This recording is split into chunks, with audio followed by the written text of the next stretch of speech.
하는人 Welcome to Welcome to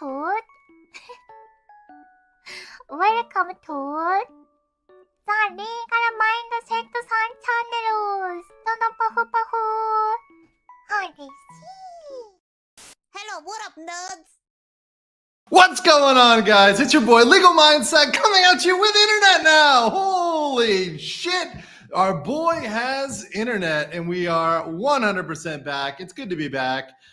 Definitely needed a catch-up stream because I am a whole lot of behind. So we're here though, and we are live from Manila. Now this is not going to be the room I'm finally streaming in. This is my like kitchen table streaming. I'm going to move over to a different table here. We're having multiple studios over the next couple months. I'll be streaming from a little bit of Manila, a little bit of Bangkok.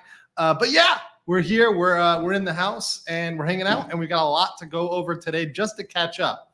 Right now I'm in Manila. Someone's asking where I'm at. I'm in Manila, not in a hotel. This is an apartment, not a hotel. But yeah, it's good to see everybody up in the house, and thank you for being patient with me. As always, of course, this is Legal Mindset. I'm Andrew Esquire, and this is where we teach you to be your own judge. Good to see you.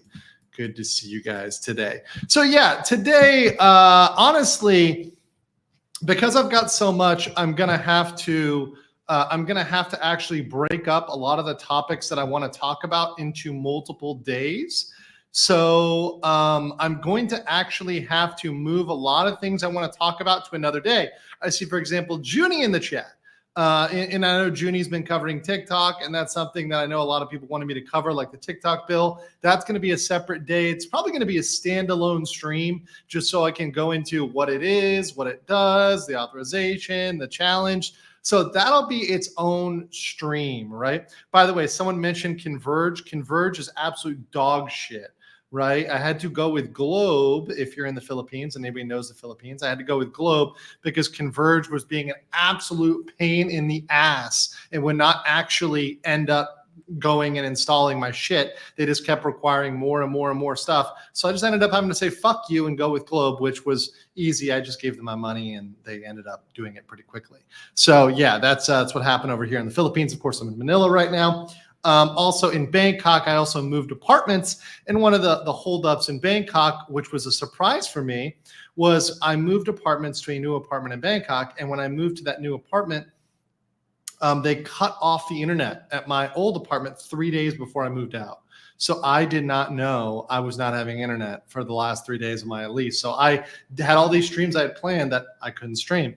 So it was really crazy to not be able to stream for 3 days. Then I move into an apartment. I don't have internet for 2 days because it's not getting set up. It gets set up after I leave. And then I get up to Manila and I still don't have internet in the apartment here. So really, really crazy, like kind of a full internet blackout, which is really weird for me. Cool. And says hit me up. Junie says hit me up for the entire session. Cool.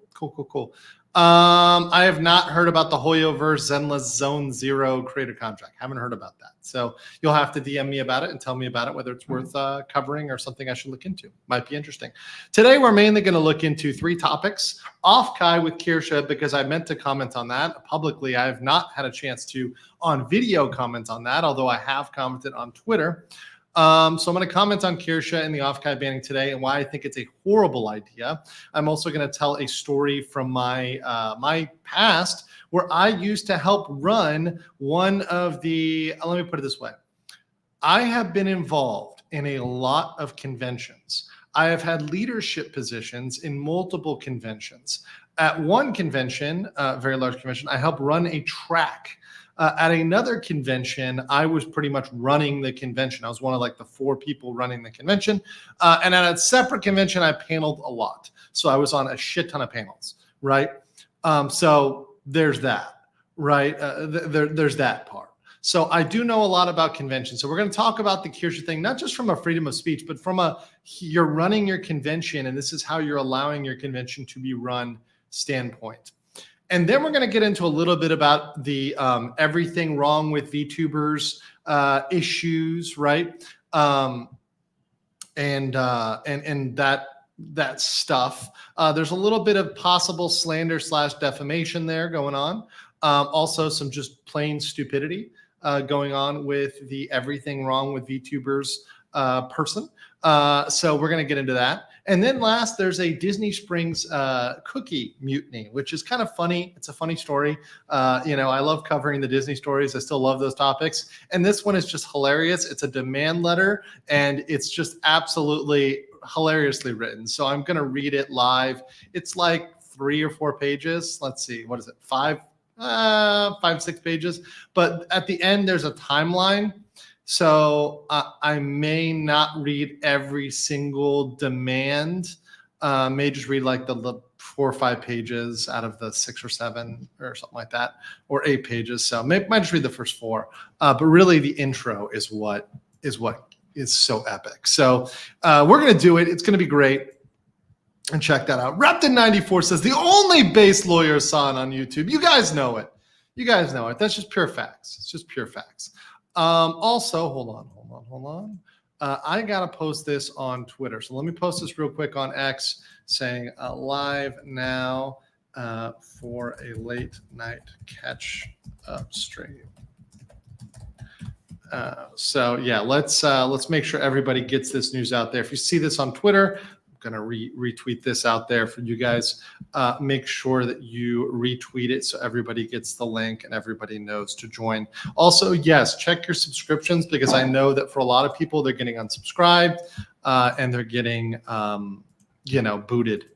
Possibly can happen whenever you have a break. It's very risky for your channel, because if you ever have a break, you end up with a lot of people getting unsubscribed. So yeah, and yes, I am gonna pull up Rev's video on the this VTuber drama keeps getting worse. He did a good job covering that, so I'm gonna use Rev's video for that. Also, I'm gonna use the Azahara channel clip, at least 50% of it, not all of it, but like the back half of it, to go over Kirsche's tweet. Is that Kirsche drawn in Ratata 74 style? Maybe, I don't know. It was on the interwebs, so I'm using it. If there's an artist I need to give credit to, I'll give credit to. But I believe that is somebody's style. Who knows? We'll talk about that too. Oh, also, things I'm not going to get to talk about today, but I really should, and maybe I will at the end. Pippa's comment. Pippa had a comment about whether or not you should be getting credit or giving an artist funds for commercial rights, right? Based on a reference sheet. Who sent me that? I think even was our favorite horse girl sent me that clip. It was one of Pippa's tweets, which was actually a very good legal question. This is actually a genuinely good legal question, which was from Pippa. So maybe if we have time, we'll get to that Pippa Pipkin reference sheet question. Although that one I might want to make its own thing, because Pippa raised a very good point, and there's some real legal contentions there. And a lot of people are going to be mad about my answer. Milo says, good to have you back. Need the base tags. You know it. And Patrick Kennedy with 1 Legal Mindset membership. Thank you so much, Patrick, for supporting one lucky soul. All right, let's jump right into it. First of all, on an off-topic thing here, and we'll just start with a little bit of... Speaking of off-topic, we've got Sony here. So we've got Sony, which has taken another L, because according to our good friend Niche Gamer, Square Enix is dropping console exclusives in a massive policy change. This is something I'm going to bring up because we are talking about Helldivers. We've been talking about Sony just being generally assholes. And this is actually really good news. I think Square Enix has realized that Final Fantasy VII, for example, would have sold so much more if they didn't make it console exclusive and if they went to other platforms. Now, I know that, by the way, Sony has been pulling some bullshit. My good friend Gray, who is also in the Philippines here, he pointed out that Ghosts of Tsushima, and I see Matt Dulla in the chat as well. I see you, Matt, there with the Hangugo in the title. But anyways, yes, they've been requiring people to link their accounts for Ghosts of Tsushima. So they've effectively been banning folks off of these platforms in certain countries. So, for example, if you are from the Philippines, right, you cannot set up a PlayStation Network account. Therefore, you cannot play these games. If you are in Africa, you're going to have some problems. A lot of other countries are going to have problems. Eastern Europe, you're going to have problems. So a lot of issues that Sony is creating. So this is a big L for Sony because obviously they wanted to fix stuff onto the PlayStation, and that just is not going to happen. So I think this is good news. I think it's an L for Sony, which I think is a W for people out there, for creators out there. So I'm really happy to see that one go down. All right, so let's talk about our favorite Foxu, spicy Foxu, Kirsche. Now, as you guys may know, and we're going to go through each of these tweets, so don't worry. This is just for reference here. Kirsche has been banned or blacklisted from OffKai. Now, to be very clear, they said, well, you're not blacklisted or banned because you can still pay us money to attend. You just can't be on any panels at all. Well, I don't know what that means, really, because frankly, as a VTuber, what does that mean? I mean, essentially, you're not able to speak, right? You're silenced. If she was able to speak at any point authoritatively, she wouldn't be banned or blacklisted, but she is. She can't be part of a panel, participate in a panel, so she's effectively blacklisted, even though she can give them their money for nothing, right? So I guess that's always possible. So yes, she's blacklisted. Now, OffKai made this decision at the behest of their volunteers. This is what they are claiming.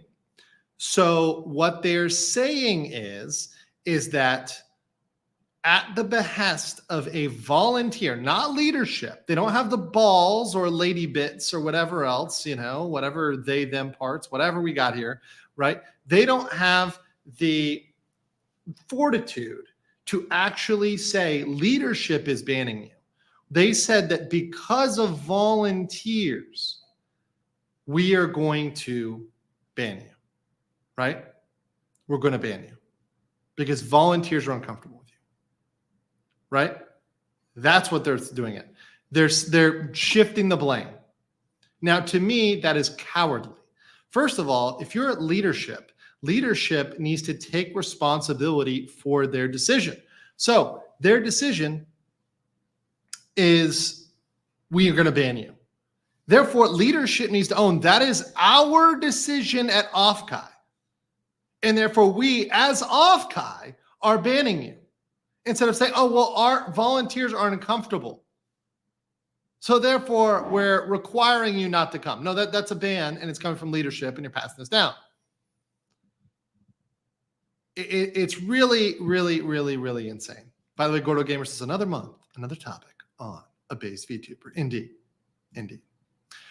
So here's a collection of the tweets, and let me just quote here. Most of the tweets have to do with the issue of either her talking about DEI initiatives such as Bridge, which she has been talking about for a while. And by the way, these DEI initiatives such as Bridge hurt multiple people of multiple backgrounds and races and genders and all sorts of things. There are all sorts of people that are damaged by these initiatives. It isn't just, oh, well, straight white men are the only people hurt by this. No. A lot of people are actually hurt by these initiatives that she's been talking about as part of Bridge. Bridge is completely different. In fact, it also implies social economics. There's a lot going on with Bridge that's baked into the Bridge platform. And she's been talking about that for years, or months at least now. There's no surprise there. Now, some of the other comments she said are related to either LGBTQA++ issues, right? So she made some comments about, in the US, we have LGBTQIP2SAA, and then in Canada, they have 2S LGBTQI. So she just made that comment, and her stating a fact about the differences between the acronyms in the US and Canada was apparently offensive for her to call out the fact that those are the official acronyms of the United States and of Canada, right? And similar mentions, including things talking about women's sports, which, by the way, is an acknowledged issue. I have had folks reach out to me from who are in the trans community, and they've said, yeah, even within the trans community, women's sports is a complicated topic in which not everybody agrees that everybody should be participating in women's sports no matter what, right? That is a complicated and nuanced topic, which, yes, deserves further consideration. Not just, hey, I call myself X and therefore I get to compete in women's only sports, because there are actual debilitating injuries that can result for example, combat sports. Right? In a combat sport, if a person who grew up biologically male with a physiologically male bone structure and testosterone in their system for the past X amount of years has a natural and objective advantage over somebody who did not grow up with that background, with that muscular structure, with that bone structure, and also is in the same weight class, right? So obviously, if you're dealing with someone who's quite heavier than another person, maybe there's some ability to equal out that disparity. But that said, if you're in the same weight class, yeah, it's not even close, right? It's not even close. There's an objective physiological difference. And that's not a hate crime to say, that's an objective fact. That is something that has been proven. It's pretty solid when it comes to facts, right? So, and once again, I think rational people, which once again have reached out to me and talked to me about this and left comments for me, I said, yeah, that's something we can thoughtfully think about and say, what's the real standard on this? Which is all that Kirsche was pointing out. All that Kirsche was pointing out was, hey, we need to really think about this in an objective way. She was saying no sort of slurs or slanders or anything else. She was just pointing out, hey, this is a thoughtful thing for consideration, because you need to consider the legal standards that are applied to this. It's very important. That's critical to think about the legal standard, because when you're applying a legal standard, particularly to sports, it's going to have wide-reaching effects. You're going to have a lot of tertiary order effects that are going to come down the stream. So you need to think about this in a thoughtful way. And to me, looking at her tweets, which we see here and which she's going to go over one by one, I didn't see much problem with really any of these. Now, there are other people after this that brought up and dug up separate stuff, but these are the ones specifically that the convention at OffKai found problematic, right?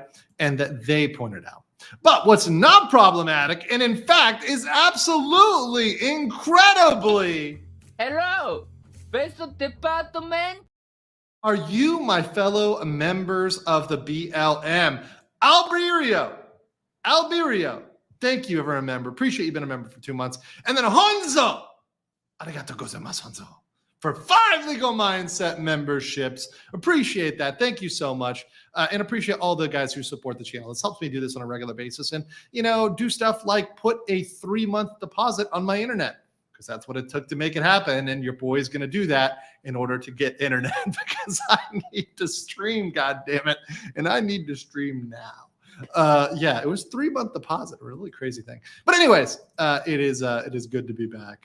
And thank you, Dangerous Lee, who's been a member for 2 months, for sending in that member chat as well. Thank you, Dangerous Lee. All right, so let's get into the spicy text, the spicy tweets. So Kirsche herself does this on her channel, and this is something that was clipped by our boy in the chat, the Zahara channel. So go over and like his video here, because this is a very important clip here. So we're going to watch this one here. I think I've got sound shared. If I don't, I know you guys will be screaming in the chat in like 10 seconds. So if you don't hear sound, let me know. Here we go. 2 minutes later. And I said, you say mostly tweets. I'm interested in what was given as reasoning beside the tweet. And he responded, a lot of them come down to gender identity and diversity, equity, and inclusion type issues. Oh, shit. Here we go again. And it shows 7 screenshots here. I'll bring those up. There's 7 screenshots that I was given. The first one is a reply to Sam Hyde, where I said, Sam winning a woman's weightlifting competition when? This is a very obvious joke. I do not see how this is offensive. Right, but also at the same time, you have folks like Zuby, right? If you don't know about Zuby actually in Britain, declared himself to be female and ended up breaking most of the powerlifting and weightlifting records in the UK by declaring himself a female. So, right, there are legitimate issues, once again, with what is your standard for, okay, well, who sets the records? Who are we allowing in these competitions? What are we marking as the official person who sets these records? Because otherwise, all of the male powerlifters are going to set all the records, because it is impossible for a biologically female, chromosomally female powerlifter to outbench, right, a chromosomally male powerlifter who's grown up and gone through male puberty and done all those things, right? The developmental aspects of masculinity, right, has gone through that. They're not going to be able to compete, so it's going to destroy all their records. So, I mean, yes, this is a troll comment, but it is in no way hateful. It's no way personal slurs, and it actually is bringing some attention to perhaps something that needs a little bit of thought, right? Also, people have asked, how do you like our new model? I think it's good. I think it's in fact quite spicy. It is in fact, her new model is in fact Not a sin. I cannot absolve you. Mega based. Yes. And by the way, this is another good point. Thank you for bringing this up. And Acme bringing it up in the chat. He said, it's always the loser boys that try that, not the successful ones. That's very, very true. It's very, very, very, very true, right? That is very true, that usually the losers, the people that were like third place or 300th place, I believe the swimmer, I forget his name already, but whoever the swimmer was actually like really low ranked in the men's competition. But as soon as he switched over, he became like the top of the female competition. Right, I completely forget the swimmer's name now. It's just blanking my mind. That feels like a year ago. Was it Leah Thompson? Was it Leah Thompson? Okay, maybe it was Leah Thompson, whatever, like that. Leah, right? I think it was Leah. I think so, right? And I think William Thomas previously was like 400th, but then Leah Thomas is like number one. So to me, once again, this raises a legal standard question, which is a very valid question. It's not something that it necessarily is hateful. It's, hey, are we willing to accept this, right? Is this something that is okay? Or are like, what are we going to do now? Or are we just going to make all of our sports unisex? I mean, if that's the choice we're making, that's fine. But we need to have that discussion and say, this is just what we're doing now? So we're going to get rid of all gender-specific scholarship programs. So all of those sports scholarships that are gender specific, those all have to go now, right? I mean, I'm just saying, like, what standards are we applying? And Vader talks that at least DEI advocates are getting bit in the ass. It's an interesting, once again, it's just raising questions. So nothing wrong about this, and obviously from her standpoint, she meant this as a troll comment. I'm just raising legitimate commentary here, which once again isn't hateful. It's just questions. I do not understand, especially considering we've seen men in Canada and the United States, without changing their gender identity, enter into women's weightlifting and then win.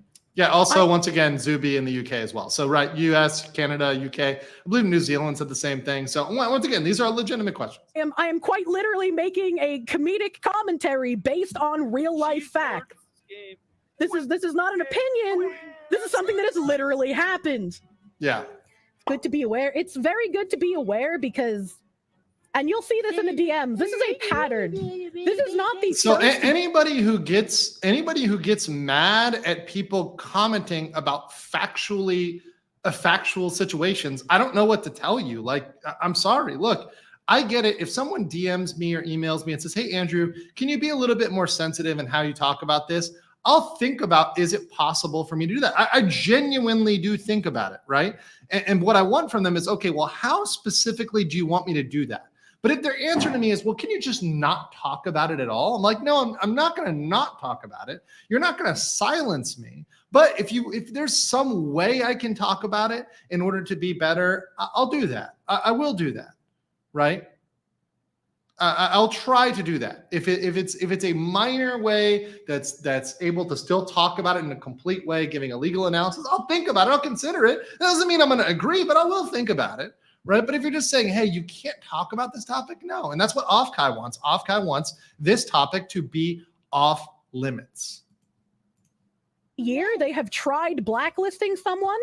It's just that I am an indie, so I am an easy target. Once again, you can see their language talking about how it'll be negligible for their bottom line to capitulate to the cancel pigs. Negligible, yes, negligible. It's always negligible. Speaking of literal violence, check out how offensive my next tweet is. In the United States, we have LGBTQIP2SAA, which means lesbian, gay, bisexual, trans, queer, questioning, intersex, pansexual, two-spirit, asexual, and ally. But in Canada, they have 2S LGBTQI+, and the plus in Canada's acronym is people who identify as part of sexual and gender diverse communities. I hope this helps. It was the emojis. It was those problematic upside down emojis that got her. Once again, there's nothing wrong with this. This is just stating a fact. Now, once again, if you are mad that stating the number of acronyms is offensive, well maybe that's a factual problem for the people that are creating the acronyms. And maybe simply because somebody states the acronym, which is at this point becomes so long as to be unmanageable, maybe that's a problem for the people that created the acronym, not a person that is stating the acronym, which has been created by somebody else. So I don't see the problem for stating what is the existing. In fact, she should be celebrated because she is giving the accurate and complete acronym. Right? And by the way, she posted this a while ago. That acronym may have been updated by now. I don't even know whether that's accurate now. It may even be longer. Right? Kid Loco says, God, my YouTube died by myself, but not my TV. There you go. Chernobyl says, want to have an even fun for the contest. Put Leah Thomas against Clarence Thomas in a legal contest. Let's see who wins that contest. Well, one of them is a judge on the Supreme Court, and one of them is not. So I have my money on the Supreme Court justice. Monster Lord said, getting shunned for stating the truth in all its detail. What else is new? I mean, it's just sad to see it. And look, I need to make sure that this is properly covered because I know other people have covered it, but frankly, my channel probably is one of the largest, if not the largest, that's going to cover this. Especially for streaming live viewers. We have almost 1,000 people in the chat right now. Welcome back, everybody. Please smash a like button on your way in if you like this content. And thank you for coming back as we return to our streaming pattern. We get back in the groove again. So yeah, this is absolutely just her stating a fact about what the acronym is. So okay, nothing wrong there. And gender diverse communities. I hope this helps. Even in my DM with Slander, you can see at the bottom, I was like, that second screenshot is literally me giving the definition for acronyms. Yes. What? Yes, literally. I was like, what the actual heck do you mean? And so I looked up the tweet as well. And Michael here from that dirty far-right Nazi magazine niche gamer, he asked, what the even is 2S LGBTQ+++, responding to Justin Trudeau, who said the acronym in a tweet. 2 likes. How did they even find it? So it's so funny. It's like, Justin Trudeau is to blame for all this. If Justin Trudeau didn't quote that out, tweet that out, we wouldn't have this problem. This is all Justin Trudeau. So guys, I think we need to change the title of the video to Justin Trudeau got Kirsche banned. Justin Trudeau versus Kirsche. It was all Trudeau's plan, Castro Jr.'s plan, to ban the spicy foxu. Totally what that monkey in Canada would try to do. Totally believe it was Justin Trudeau. Deanna May Torres says, can't they have one group name instead of an acronym? I mean, I don't know. I mean, that's the people that create it. I don't know who officially create what group is in charge of officially coming up with the acronym.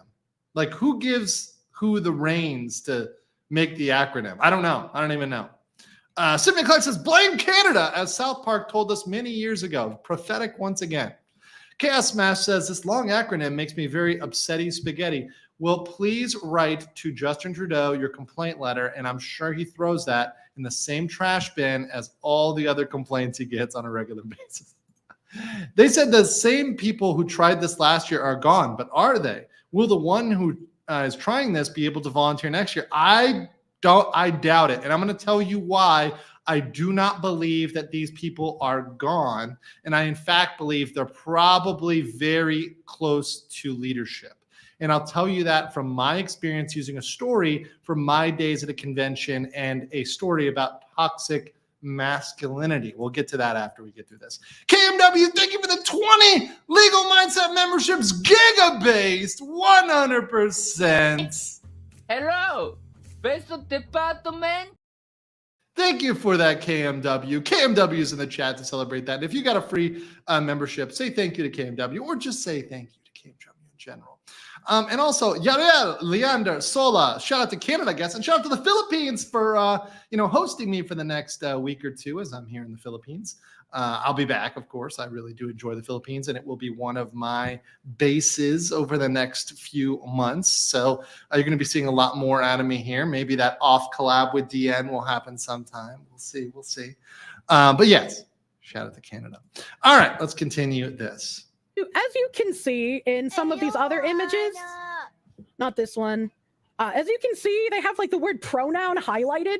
So they quite literally searched my tweets for things to be offended by, because that's apparently what you do if you volunteer for OffKai. The next tweet that I was given for why I am problematic is Timcast. one of my responses to Tim Pool saying DEI isn't dying and we have... Timcast, one of the most milquetoast fence sitters out there. Yes, Timcast. And I love how people are so offended. Tim is very, very mild in most of his takes, to be completely honest. Not that spicy, especially compared to a lot of people on the internet. So, yeah, I'm just... Tim talking about DEI and Bridge. And I know, by the way, that I think Kirsche was even brought up at one point by Tim Pool at some point. Or I guess they were linked there, and I know that kind of passed over. And by the way, I know a lot of people wanted Kirsche on thanks to me having Kirsche on, because I think I was one of the first big flesh tuber channels to have Kirsche on. So after I had Kirsche on, she went on Side Scroller, she went on a lot of other channels. So I'm really happy that the Spicy Fox was getting around, because I really think she's got some important things to say about that and the problems with Bridge. That said, what is wrong about this? DEI isn't dying and we haven't won. This is all factual information. This is literally factual information. So Bridge is still around. Yes. DEI is not gone. Yes. Okay. What about this is harmful, is whatever, threatening? And just because, once again, DEI, just because you are against DEI does not mean that you are against any sort of person. I am very happy with everybody being, and so is Kirsche, I'm sure. If I asked her, she'd say the same thing. I'm happy with everybody being whatever the hell they want to be. You want to be whatever you want to be, LGBTQ2S, whatever, plus, whatever you want to call yourself, that's all good with me. My issue is when this moves itself into the workplace in the forms of stuff like hiring quotas, right? That can be a real big issue, particularly when you actively discriminate against one certain type of group and behave in favor of another, right? That's actually a legal problem. In fact, it's unconstitutional to do that in most cases, to set any sort of racial, gender, or sexual preference quota. That's, in fact, illegal. So that's where I tend to cover it the most. So I tend to cover it the most during that procedure, right? So that's where that tends to come up. So her bringing this up as part of Tim Pool's coverage, once again, I don't know why that should get her banned. Haven't won. I've been talking about Bridge for months and even linked my findings Correct. to Timcast and others for more coverage. don't celebrate when we're still in the war. We can win, but we need to stay vigilant and not rest on our laurels that don't even exist. This is probably one of the least problematic tweets I've made. Yes. It's a personal beef. They don't actually care. They just don't like me. Which is why there are people going to OffKai who have, for example, said the N-word, and that's perfectly okay. That's perfectly fine. But I'm a problem. Not that I think you can't say the N-word. I've defended some of these people, for sure. If you're singing along to a song, it is perfectly fine to sing the words in the song, in my opinion. Moving right along to another and by the way, I would generally share that opinion. If the song has a word in it and you're singing a song, it's probably fair game. Probably fair game. Horrible, offensive, murderous tweet. Guys. After its last year's strange decision to get rid of everyone's discriminator, Discord seems to be rolling out a pronoun feature for your bio. The pronoun field in Discord didn't have any censorship on it, so I found this out that you could have your pronoun. So I found out you could quite literally make your pronoun candy ass roadie poo. So what she's trying to say is you could put the ninja word in your bio. You could put your bio being a ninja, and y'all know what I'm talking about. It's the word that Shizzy, as we're going to talk about later. And yes, I do see the super chat. I'll save it for later, JV. We are going to get to that, the everything wrong with VTubers and the Shizzy stuff later. So I'll save your super for later. But when we get into that sort of thing, as they say, the word for bitter in Japanese, nigai, right? You should be able to say that because, well, that's your native language, or that's the word in the song, or whatever else. So what she was pointing out was to people to help them from people that are putting things in their bio, right? Because they had this bio function where you could literally put a slur in there, right? So essentially saying, look, hey guys, watch out. People can put slurs in their bio. Right? Mitchie Lotte is like, oh no, legal mindset said the N-word. Cancel him, chat, cancel him. Hold on. We've gotta. Not a sin. I cannot absolve you. Mega based. Wait till they learn what you means in Korean. Right? So once again, there's a lot of words out there that, and we'll get into this later once again when we get into the Shizzy stuff. But the whole one particular group getting mad at the languages of the world, which have nothing to do with anything else, they're their own thing, right? That's not something that we should be arguing or getting mad about, right? It's like one specific group doesn't have the ability to call cultural insensitivity. So saying that other people are culturally insensitive because they themselves are culturally ignorant of the other language. Let me make this clear. Actually, one group out of ignorance, not knowing about another group and calling them racist is in fact just as hypocritically racist as them calling the other group racist. Like, it's very circular. It's very circular.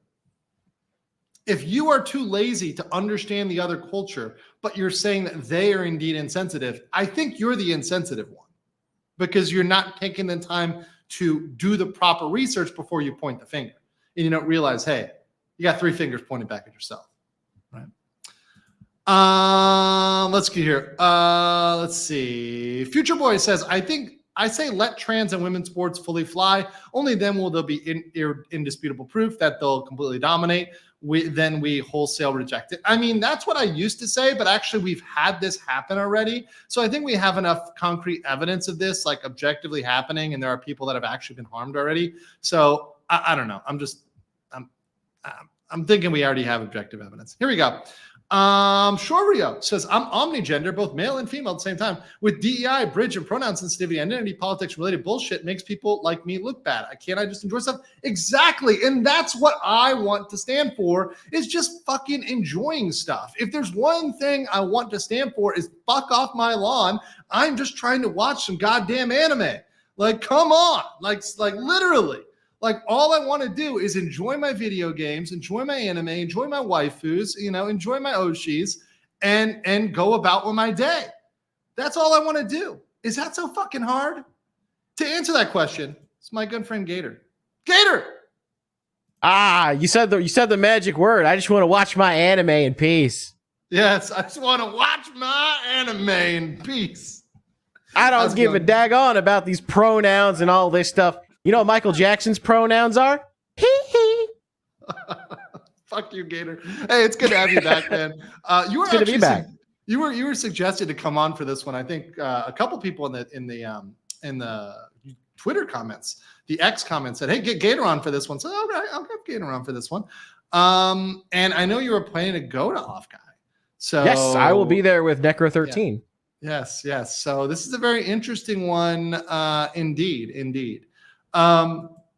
So and let me play this one last thing. So this is actually not from those set of tweets, but this is actually what somebody on Twitter, and this is absolutely hilarious, wanted to cancel Kirsche over, which is, to me, this was hilarious.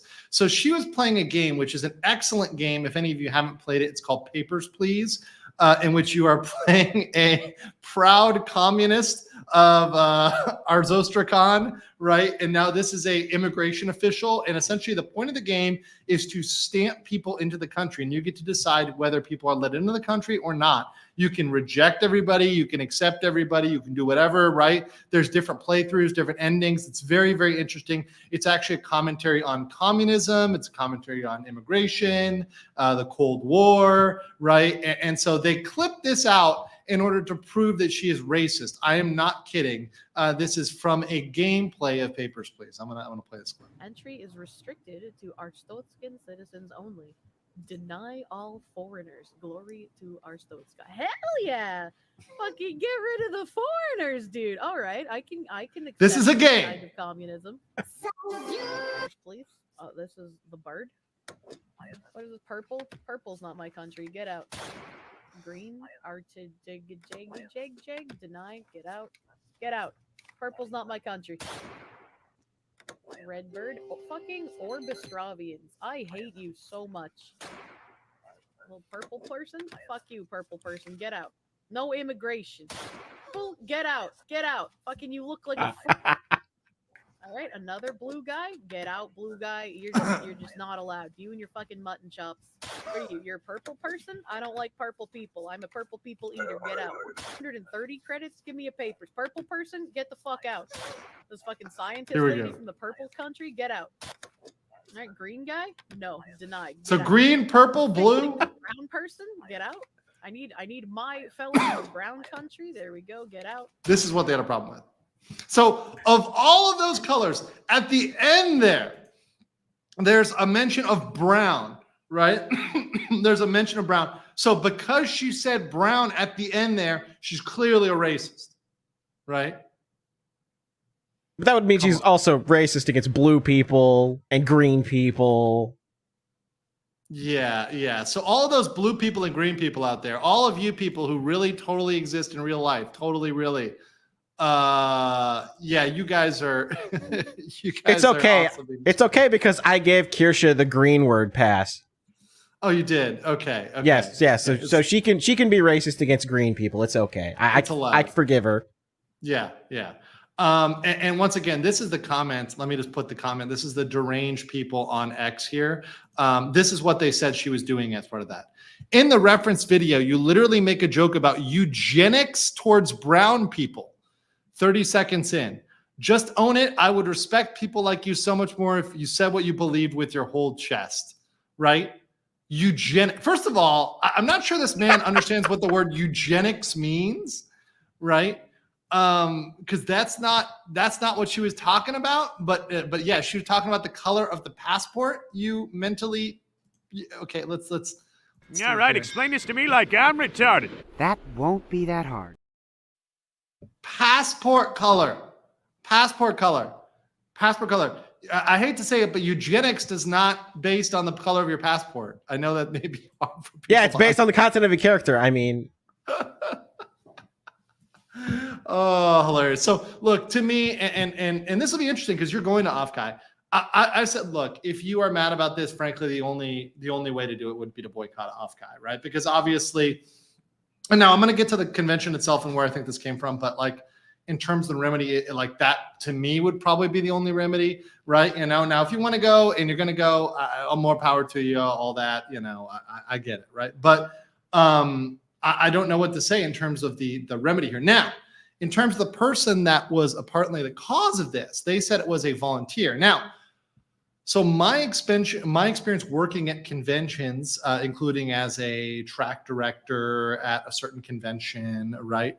I'll even mention this at DragonCon, one of the larger cons I attended, and probably many people are familiar with DragonCon in Atlanta, one of the biggest conventions in the United States. One of the largest conventions. One of the reasons why if you ever go to DragonCon, one of the reasons why there's all these tracks is because there's so much drama between the track leaders and directors, and they fight amongst each other so much they had to break them out into separate tracks because they're each like a little fiefdom and they can't get along. So they kept bifurcating and bifurcating and bifurcating. But the problem is there's only so many rooms, only so much space. So it's a constant mess and battle of dealing with space, allocation, priority location, rooms. If you have the same room every year, or if they're going to move you to a new room, it's a whole drama-filled mess. And a lot of that is personalities. Now, having run a smaller convention, I had to deal with a situation like this where there was a particular volunteer who was friends with the founder of the con. We're going to call her Rebecca, right? We're going to call her Rebecca. That's the volunteer's name. Rebecca was a morbidly obese girl who had a lot of mental issues that she would tell you about, and she was taking probably 30 or 40 different medications for these different issues, right? So she had an issue with a person and wanted to get them banned from the convention during the convention, because during a panel in which they were having a panel discussion on matriarchy versus patriarchy in Game of Thrones, that was literally the topic of the panel, right? There was a guy who said, well, patriarchy is what was the thing that really was functioning back in the medieval times, and nobody would be here but for patriarchy. It wasn't matriarchy that controlled anything during the Middle Ages. This was based on the War of the Roses. During that period, if you look at all societies, they were all patriarchal, right? And this man is too based. Ban him. Ban him. Literally, Gator. Literally what happened. Literally what happened. So I'm sitting on leadership and I'm like, what did he actually do? And because this woman is coming to complain about this. And she's like, well, he said this and it made me uncomfortable. Well, did he say anything to you? Did he threaten you? Did he personally attack you? Did he grope you? Did he make any sexually disparaging comment towards you? Like, did he do anything to you personally? Well, no, but he made me uncomfortable because he made the comment. And he's the type of person that I can see doing that. And I'm like, no. Did he actually do that? Right? And I'm like, no. But he's the type of person I could see doing a naughty thing, right? I'm like, no. Well, was she just like sitting there imagining it in the middle of the panel?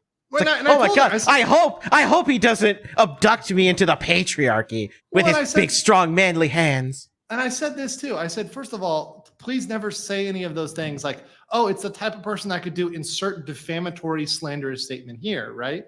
Like essay or something else or grape or whatever else. It's like, because if you say that, you now are a volunteer of the convention and you now have liability on us because you've defamed somebody, right? Based on what's happening at the convention. So you've now committed defamation, which we might be responsible for.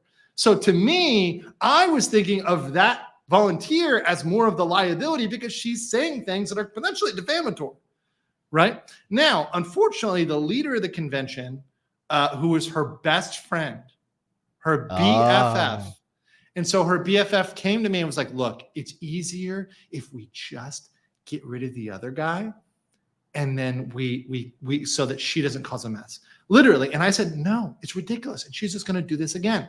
So she said, no. What we're going to do is we're not going to kick him out now, but next year we just won't give him a ticket because it's always discretionary whether we give anybody a ticket. I'm like, I don't agree with this. And so she said, no, that's what we're going to do.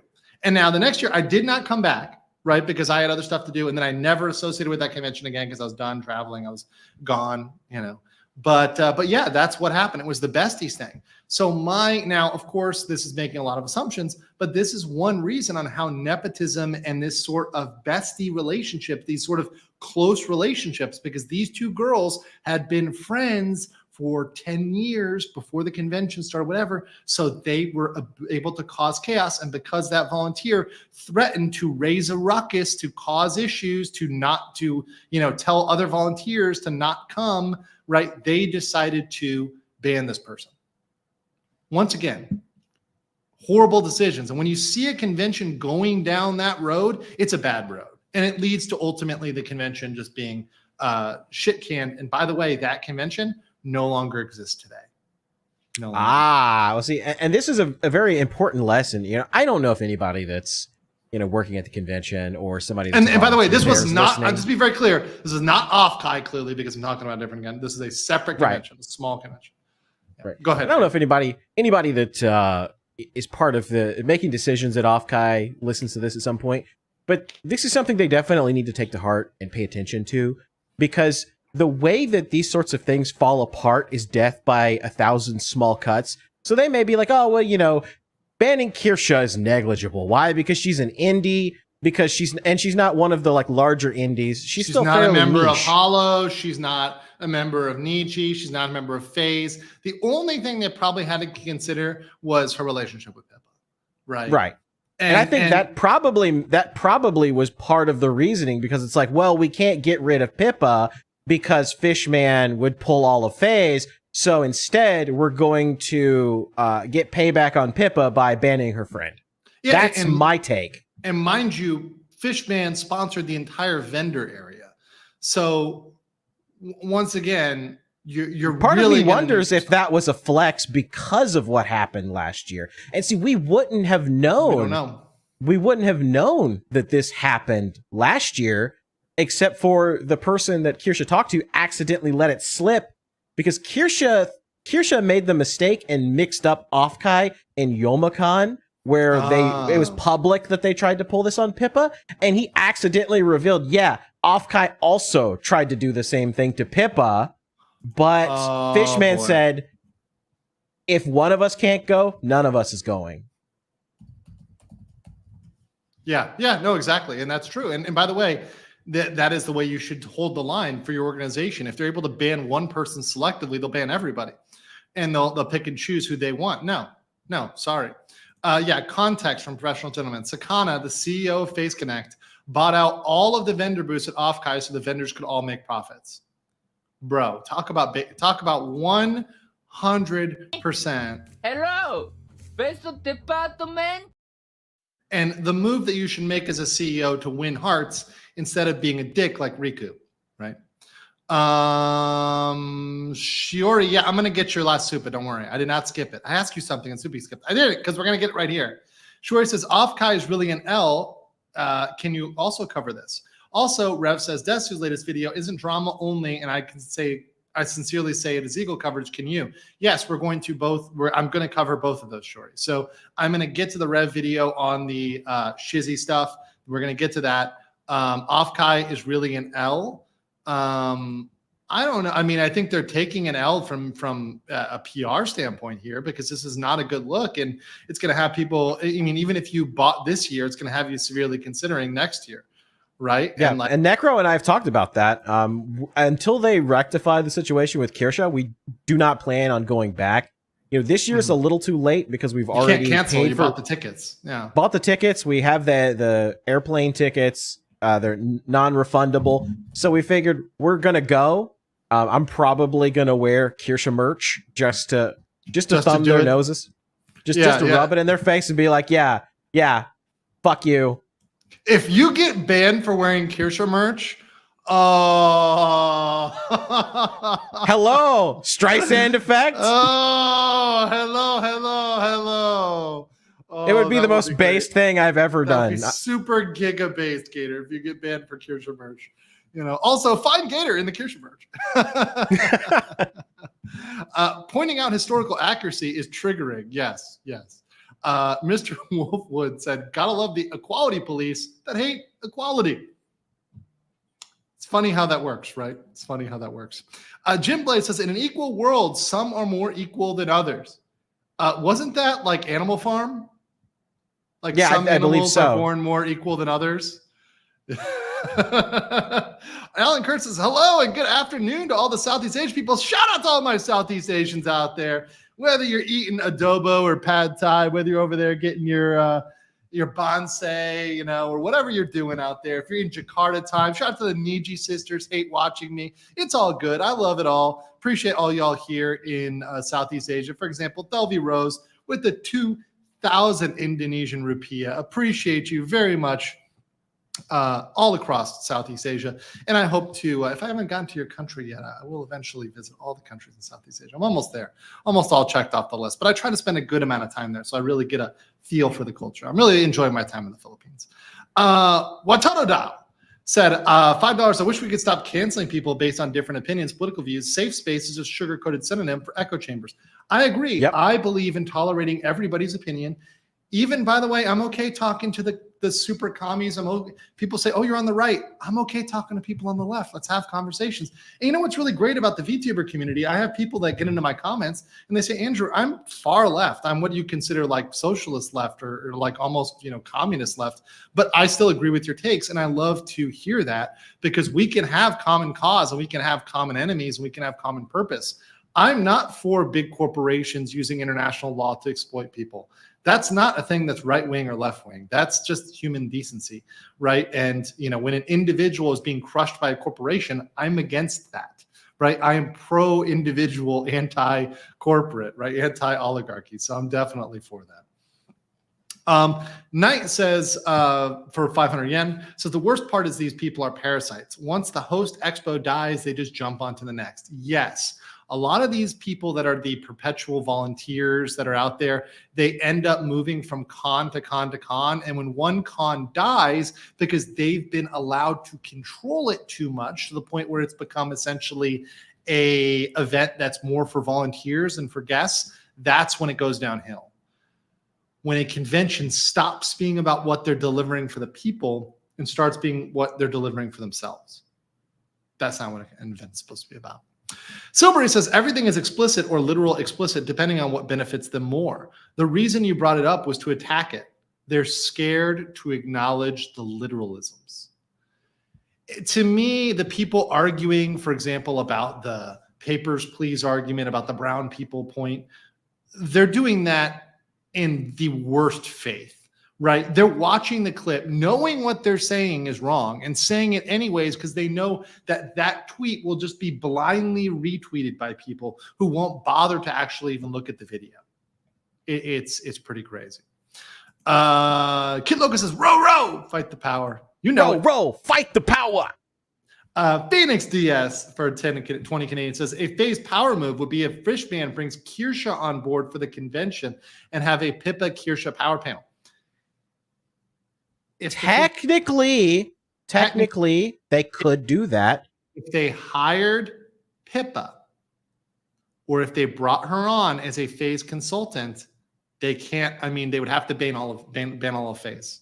So if she was officially associated with phase anyway, but she'd have to be officially associated with phase. And I'm not sure whether Sakana wants to do that. I think that, to be honest, I'm going to be real with you guys. I think Kirsche is a little bit too spicy for phase.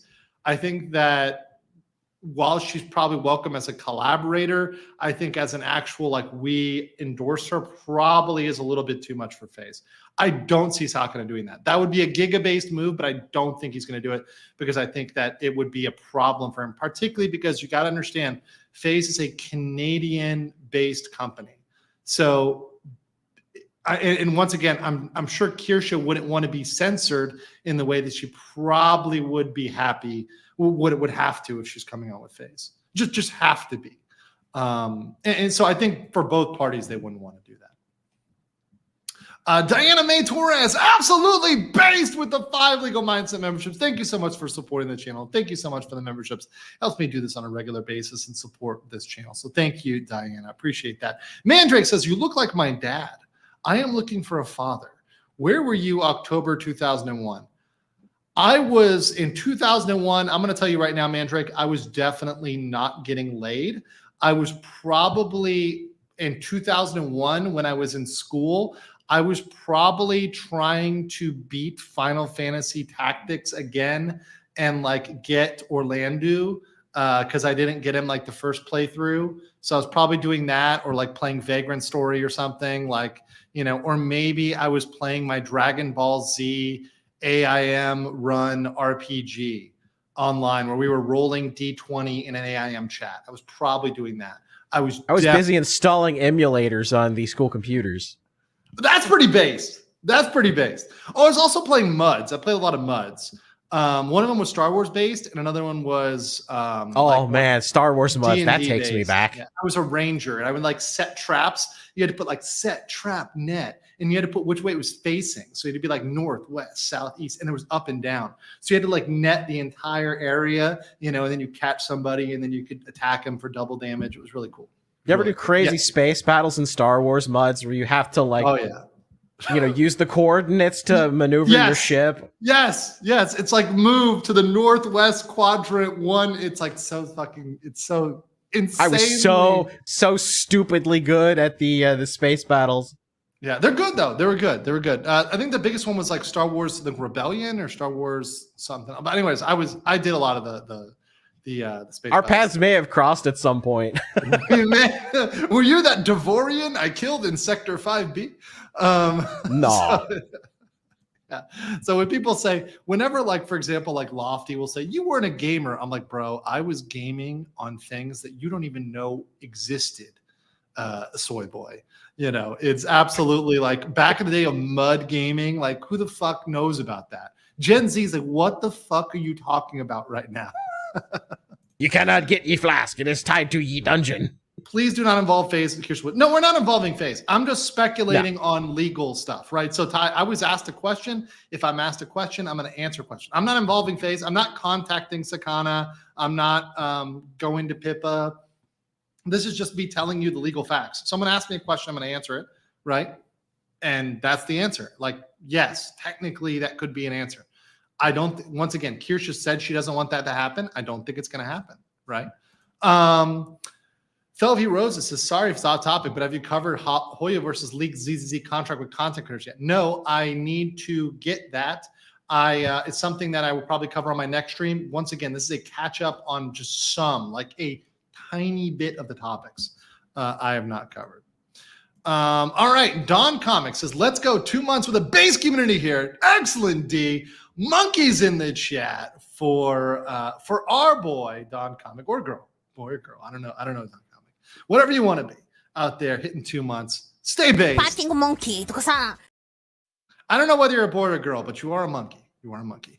Mandrake Vescampa said, damn, that's rough. Indeed. And then Shuri said, how ironic. I supported so many VTubers, Indian corpos, but I have thrown money to you, Legal Mindset, Rima, and DN because they say all of you are drama tubers and say my opinion on stuff is irrelevant. What the fuck? Hypocrite. And they don't know what drama really is, right? By the way, I love that you put the monkey background. Monkeys for the monkey, guys. That is so great. That is so great, Gator. I fucking love it. So yeah, we're gonna get to a lot of those topics. Like for example, Haryanto Halim says, will you cover the news regarding Amelia Docs and Cover Corp? Yes. Cover Corp, I want to do maybe as a standalone. God, there's so many I want to do standalone. TikTok, a standalone. Cover Corp. So Cover Corp had a big Q4 report. That needs to be its own thing because I need hours to go through that whole report, right? That's going to be a big piece. So I am going to cover that one. I'm not sure how much I want to spend time on doxing. I mean, maybe Gator, I don't know if you want to even speak on that real quickly. Well, it ties into the guy that made the video. Yeah. And that's the problem, right? Flora Nova says, long man. Oh, do we have to do it? I guess it's that time. Long man.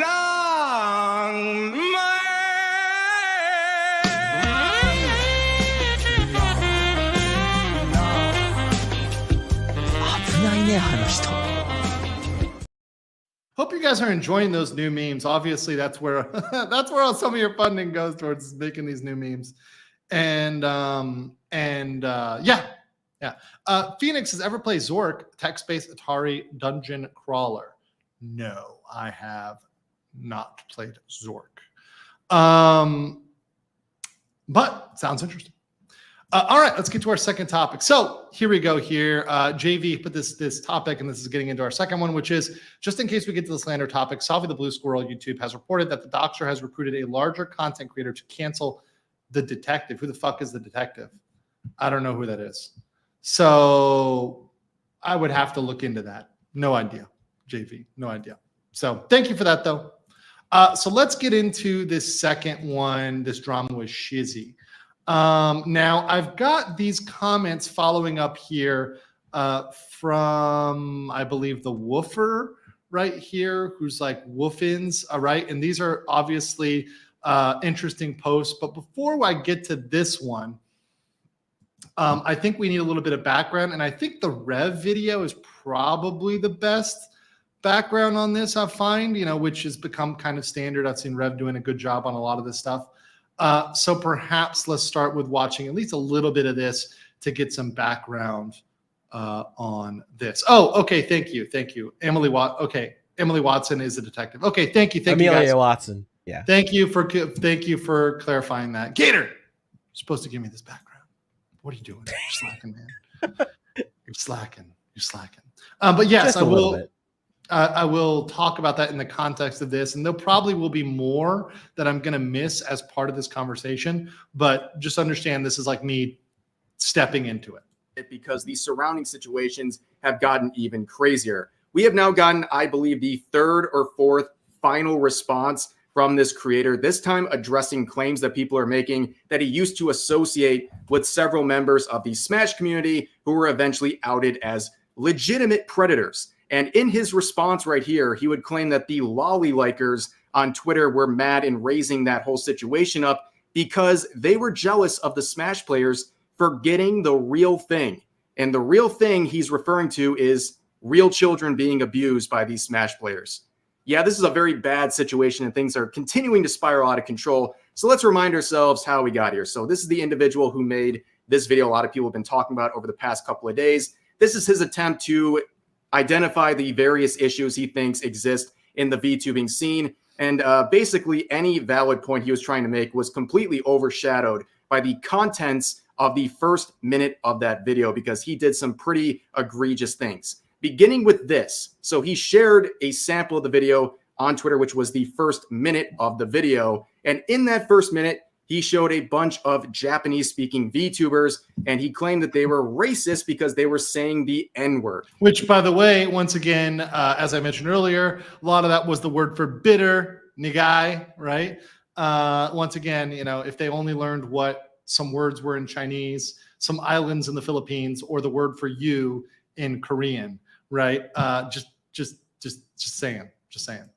Now, a lot of these VTubers are, of course, Japanese speakers, and as this note points out on Twitter, a lot of them were simply repeating lines from GTA, and they didn't know what those lines actually meant. The most egregious example are several Japanese VTubers being portrayed by this creator as saying the N-word, but in reality, they were simply saying a Japanese word that, if cut off in a certain way, would sound like they were saying the N-word.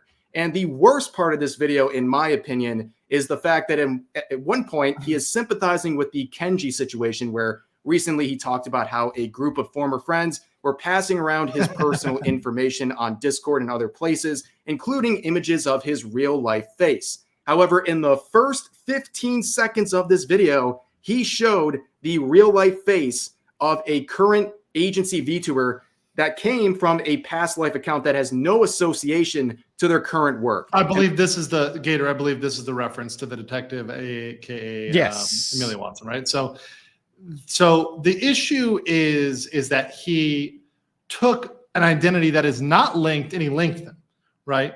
And once again, this is this conversation of, okay, somebody's told you not to link these accounts. They're not clearly linked, and now you're doing it anyways, right? Right. That to me is much more harmful, and I completely understand and respect and get behind the community norm. Is if somebody has said, "Hey, that's not to be put out there," you are effectively doxing them just because they have a photo out there. Okay, so you have a photo on the internet, right, of yourself, right? It's probably with your real name on it, right? And someone is able to find that, take that, and then slap that on something side by side with your anonymous account or your account without that name and picture. Yeah, that is effectively doxing, right? That is effectively doxing. So yes, I do think that is not okay, right?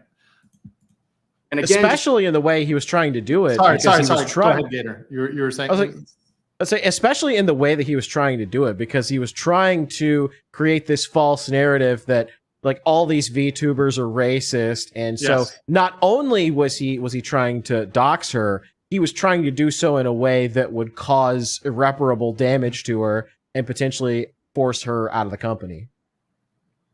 That was his intent. There you go. Knight says, fun fact, some kanji is a real last name over here. Guess the pronunciation. I'll leave that to my Japanese speakers. I will leave that to my Japanese speakers. I'll have to invite back on Max Mura to tell me how to pronounce that in Japanese. That'll be a very interesting thing there. Okay, here we go. Accusation. I get when I throw money to you and Rima, it says I make drama tubers stronger. When I donate to Hollow, they say we aren't fans and attacking Hollow. Like, what the fuck? Yeah, that's weird. It's weird. Well, thank you, Shorty. I always appreciate it. Appreciate your support here. You're always happy to support here. Question, FaZe fans are scum of the earth. Cause Follow Live and FaZe fans are like, what the fuck with that? Am I the only Hollow Live FaZe person? This person's wrong. Yeah, I think you're, Shori, Novelline, I think you're falling for a lot of trolls that are pretending to be Hollow fans that are trying to gin up this like fictitious fight between the two companies. And a lot of it is like Niji sisters trying to gin up this sort of like big false war to distract from what's going on with their company. Don't fall for it.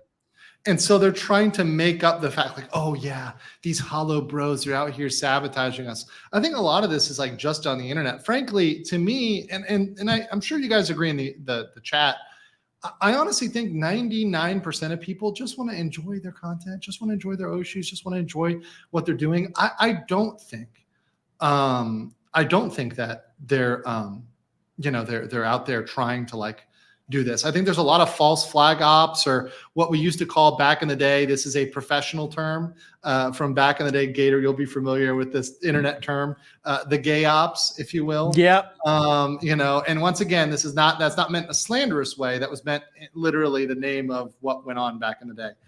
You can look that up on old internet forums back with Medicare and whatnot.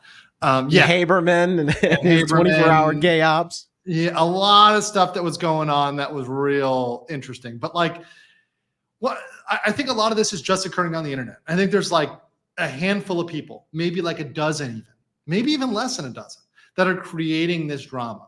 I really do, because you can just create new accounts. You can create sock puppets. You can create bots. I mean, I think a lot of this is a few people stirring the pot and a few deranged people that want to cause problems and ruin the fun for the majority of folks. And which is why I tend to say, hey, stay level-headed and don't flip out about this.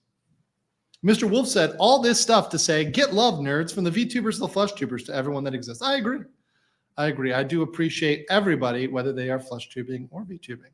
And if they're making good content, they have my support. Silbury says, throws grenade at ammunition depot. This is getting out of hand. Explosion. I'm going to end it. More explosions. Bye. There's a word for that. Yeah, like crybully. Crybully is typically the name for that. Storm, what's up? Says, hi, Legal Mindset. I've been enjoying your content. I'm a second-year international tax accountant and find your commentary for VTubing very enjoyable. Didn't know the two were overlap. Very base. Thanks. Hey, Storm, if you ever want to talk international like tax accounting or anything like that, let me know. There's a lot of collaboration. I have a second channel called Go East Gentlemen, which I'm going to create more content for today because I've been super behind on that channel. Jesus Christ. This channel's been behind. That channel is like really fucking hurting. But I definitely would love to, if there's any way to collaborate or talk, that'd be awesome. So hit me up, send me an email, goeastgentleman@gmail.com or Andrew Esquire Live@gmail.com. Be happy to talk with you. Wolf's Pain says, as a casual enjoyer of Smash Bros, I hate what has become of the Smash community. It hasn't gotten better. They just got slightly better at hiding it. Honestly, Gator, until I heard about this news, I didn't know that was a thing in the Smash community. Unfortunately, it is. There's a bunch of videos Technicals has done about it. It seems like just when you think it's going to stop, it just gets worse. That's real bad. That is real bad. Yeah, that's like, to be honest, frankly, those people need to be put in jail and you know, like in a very dark place. Let's just put it that way. Yeah. Mr. Wolfwood says, how dare we enjoy people having fun? I know. How horrible that we want to have fun. You guys are just a bunch of Degenerates. You guys degenerates. Future Boy says, I don't want real life politics in my leisure activities. Neither do I. Frankly, if there's one thing I can get behind and I can link hands with people of all sorts of political backgrounds, I would just want to enjoy stuff for free. I just want to watch my anime. I just want to play my games. I just want to be left alone to do this stuff in peace. And if I can die on that hill, if that's the hill I have to fucking die on, that's a good damn hill for me to die on, right? It's just leave my fucking shit alone. I enjoy this. It's perfectly fine the way it is. It doesn't need your bullshit, right?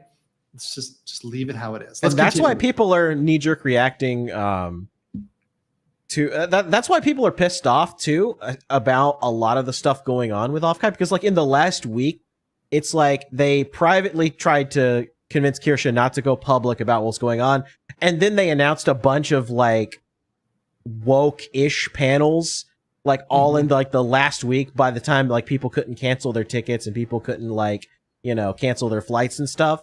And it's just like, it's like you can see the direction that the convention is going now. And it seems like the Kirsche stuff was just like the tip of the iceberg. Now the activists are in charge. Yeah. They've taken the reins and they've said, look, you guys can't back out now. You're stuck. So we're going to just go like mask off, which is honestly, they should have done that from the beginning. Look, if you want to be, and let me be very clear about this. I believe in your freedom of speech, and an organization can have that speech too. If what OffKai wants to be is they want to be for a particular political party or a particular political cause, they want to be VTubing for people who are super woke or who are the Democratic Party or whatever, right? They want to be the Progressive Party, the Green Party, whatever they want to be. They want to be a political body. And they're like VTubing for this political body. I fully support their right to do that. I guarantee you that most organizations will not associate with them anymore if they do that. But that said, they have the right to do that. That is within their right to do that. They should just make it clear that that's what they're doing. If they want to be woke-kai, forget off-kai, just be woke-kai, that's fine. They have the right to do it. I believe you should be able to do, if you want to make Stalin Con 2024, right? If you want to make, Pol Pot Con, technically that's your right to do that. I think that's probably in bad taste. It's probably not going to be very popular, but you should be allowed to do that in America, right? Other countries, you wouldn't be able to do that. But in America, right, you want to do that, you can do that. That's fine, right? You're allowed to do that. People say there's Comic-Con. Okay, well, sure, right? Some people say going to StalinCon, whatever. I'm just saying, like if you want to do it, you should be able to do it, but just be honest about what you're doing. Comic-Con 2024, is that really a thing? Hold on, is this actually a thing? Did I just stumble upon a thing?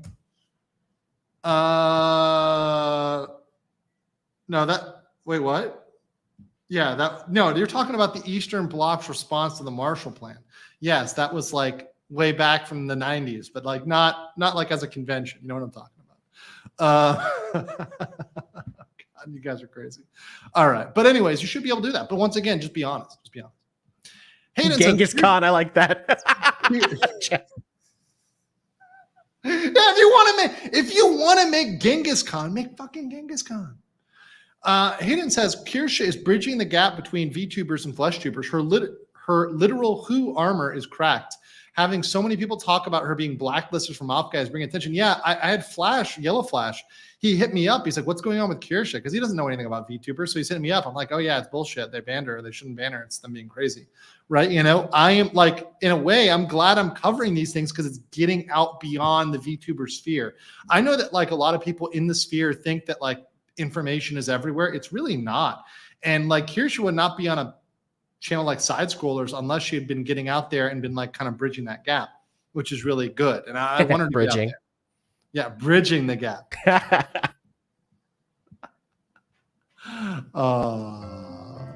Disgusting. This exposed video didn't do anything other than their own sheer tribalism and victimization of themselves. And this is what drives potential allies away. I agree, particularly about trying to call out VTubers for stuff that's not real. I 100% agree with that. Shuri says, also, this is the case. I have a big feeling Yagu and Hollow's legal team will be ready to go to court, and I don't blame them. FaZe probably pulling out of OffKai. I don't know. I mean, my call in this Gator is next year. I think they're going to make a decision on it, but I think this year they're committed. Whoever said I think everybody's pretty much locked in stone this year. I think that if OffKai doesn't kind of change course here or offer some sort of assurances, I feel like because see, this is the first year that like HoloLive has a really big presence there. I feel like that OffKai's making a catastrophic error, and that a lot of these companies may pull out, may not come back next year. I mean, guys, OffKai, like it's hard to see here, but it's like May 31st. So like literally, if you've gotten a plane ticket, like you're not canceling the ticket at this point. You know what I mean? Like you're going, right? Badges are sold out, right? So like, once again, like at this point, it's a little too late. Now look at all of these people going. Mireille, Idol, Grand Archive, Agata, Vishojo, AnyLive, right? Like all of these folks that are in here as the sponsors, like I don't think all these people are going to sponsor them next year because they've now made themselves controversial. And do you want to sign on to the political messaging of them? By the way, if there was a conservative VTubing convention, I think that wouldn't get many sponsors either, right? To be fair, if there was conservatubers, I don't think that would get a lot of I don't think that get much more than WokeCon, right? Woke VTuberCon and conservative VTuberCon wouldn't get and based VTuberCon wouldn't get much difference in sponsors. Although I would say that based con might get a little bit more money because people tend to have a little bit more money on that side of the spectrum. But that's just my personal reflection. Real life politics have no place in my games. I agree. Knight says that's one reason why Nintendo doesn't give official support for SMB tournaments, among other things. I am learning so much about Super Smash Brothers. More than you ever wanted to know. Super Iron Bob said, from my experience with con runners, it's not even the con itself so much as the people hired to run it acting outside their responsibilities. No, wrong, Super Iron Bob. These aren't even hired workers. These are fucking They do it for free. They're Jannies. They're volunteers. You should be telling them to shut the fuck up. You should be telling them, hey, guess what? Does your name say director? No, then volunteer yourself to go fucking clean the floor, to go fucking punch holes in badges, to shut the fuck up. You know why they volunteer? You know why most people volunteer? I'm going to tell you, as somebody who's been to conventions, do you know why most volunteers are volunteers? It's not because they love the convention. Do you know why? Because they are too fucking broke to afford the convention, because they can't even afford to pay for the fucking convention, and they are crying and whining about not being able to go, so they're given a free pass as a volunteer. These are the broke bitches that aren't even going to be supporting your convention. They're going to be eating outside food. They're not going to be able to afford the fucking food court or the food trucks or whatever else. They're going to bring their own ramen from 7-Eleven. They're going to come in and they're not going to buy a damn thing in merch. They're not going to do a damn thing to support you. They're going to leech off of your convention. They are doing nothing. Shut the fuck up and take your free badge. I can't believe you BTFO'd Mars Girl from orbit like that. I'm sorry, bro. I'm sorry. I have seen this shit. These are the worst people, Gator. These are the people that are basically dwelling losers, and they have no fucking money. And listen, I get it. Okay, future boy. I see that you say you sneak in dollar store candy the movie. That's okay. Look, I'm gonna tell you a secret. I do that in America too. You know what's funny? In most countries in Asia, in a lot of countries in Asia, you can bring in your own stuff from outside. Did you know that? Did you know that, Gator? It's actually kind of cool. I did not. That's a new one for me. In many places, you can bring in outside stuff. So you can go buy like an outside candy or something like that and bring it in, and that's totally cool. That's not impermissible. They want you to go because they want you in the actual theater. I love people who are like unsubbed. I love it. Hey, listen, man. I got no apologies for that. 100%. Listen, I cannot absolve you. Mega based. All of those fat, whiny, stupid volunteers out there that are just complaining instead of looking at that badge and saying thank you. I only have one thing to say to you. Fuck you! Fuck you! Fuck you! Fuck you! That's it. Mindset out. All right, here. Future Boy also said, in midst of sneaking in his candy, said, sad part is we're now hyper aware of DI entertainment. Even just a hint of gay or POC characters sends everyone into a spiral before seeing the product. House of the Dragon is a perfect example. Yeah, and that's the problem. It's an overreaction. And look, I don't want to be the guy who's overreacting to stuff. And I hate it when I'm kind of triggered by what looks like DEI or whatever else, and it's not. It's actually totally okay. But the problem is because Hollywood has made it so normal, and they've ruined things like Lord of the Rings with Rings of Power and like Game of Thrones at the ending seasons with some of their bullshit. We're all traumatized. We're really traumatized. We have a knee jerk, and it sucks because we're there now, and it's hard to go back because how do you go back? You really can't. It's too hard. Sure, he says, ultra based, your rant should be clipped. Oh, it's going to get clipped. Eagle, clip that rant. Get millions of views. This message should also be clear. Also, stop with the damn woke and censorship. Like, there's nothing wrong with wanting beautiful anime girls. Do I want to play it for this channel? So I want to play what, because I know somebody over here is in, we got a lot of people over in Singapore, and shout out to Singapore and stuff like that. So, and once again, this is political. So if you don't like this, like, I guess I'm sorry, but this is the Prime Minister of Singapore speaking about woke stuff. And like, honestly, I don't agree with most politicians on most things, but this is like very much on point. This is Lee Long, the Singaporean Prime Minister, speaking about the wokeness movement. And I couldn't agree more with what he's got to say here. They got a movement called Wokeness, where you are super sensitive about other people's issues, and you become hypersensitive when other people somehow or other say things or mention things or refer to you without the respect which you or your super subgroup feel you are entitled to. It leads to very extreme attitudes and social norms, particularly in some academic institutions, universities. You talk about safe spaces, you talk about appropriate pronouns, you talk about I'm about to say something which may be offensive to you. If you don't want to hear it, perhaps you'd like to leave now. And it's so true. That part is so true. Life becomes very burdensome. And I don't think we want to go in that direction. It does not make us a more resilient, cohesive society with a strong sense of solidarity. We must be more robust. In the West. So look, I don't know anything about anything. I don't know anything about Singaporean politics whatsoever. I know nothing about Singaporean politics. Nothing about Singapore politics. So I don't want to comment anything else other than just that statement. That's true, right? You're not at all that statement, right? Wokeness and the ultra sensitivity does not make you more resilient. It makes you more weak, right? And it's not good, I think, from a societal standpoint to be ultra sensitive. I think that point by itself, just taking that in isolation, right? That was like completely on point, right? And to me, it's like, wow, that's the point. And to say to OffKai, look, this is where you're going. Like, if we're going to ultra sensitivity, it's a bad road. And this is also it goes with the Shizzy story, which we're transitioning to slowly as I get through the insane amount of now super chats here. So like it just gets you into a place that is kind of crazy. And like Azeha says, how long till they blacklist Idle because they're based in Israel?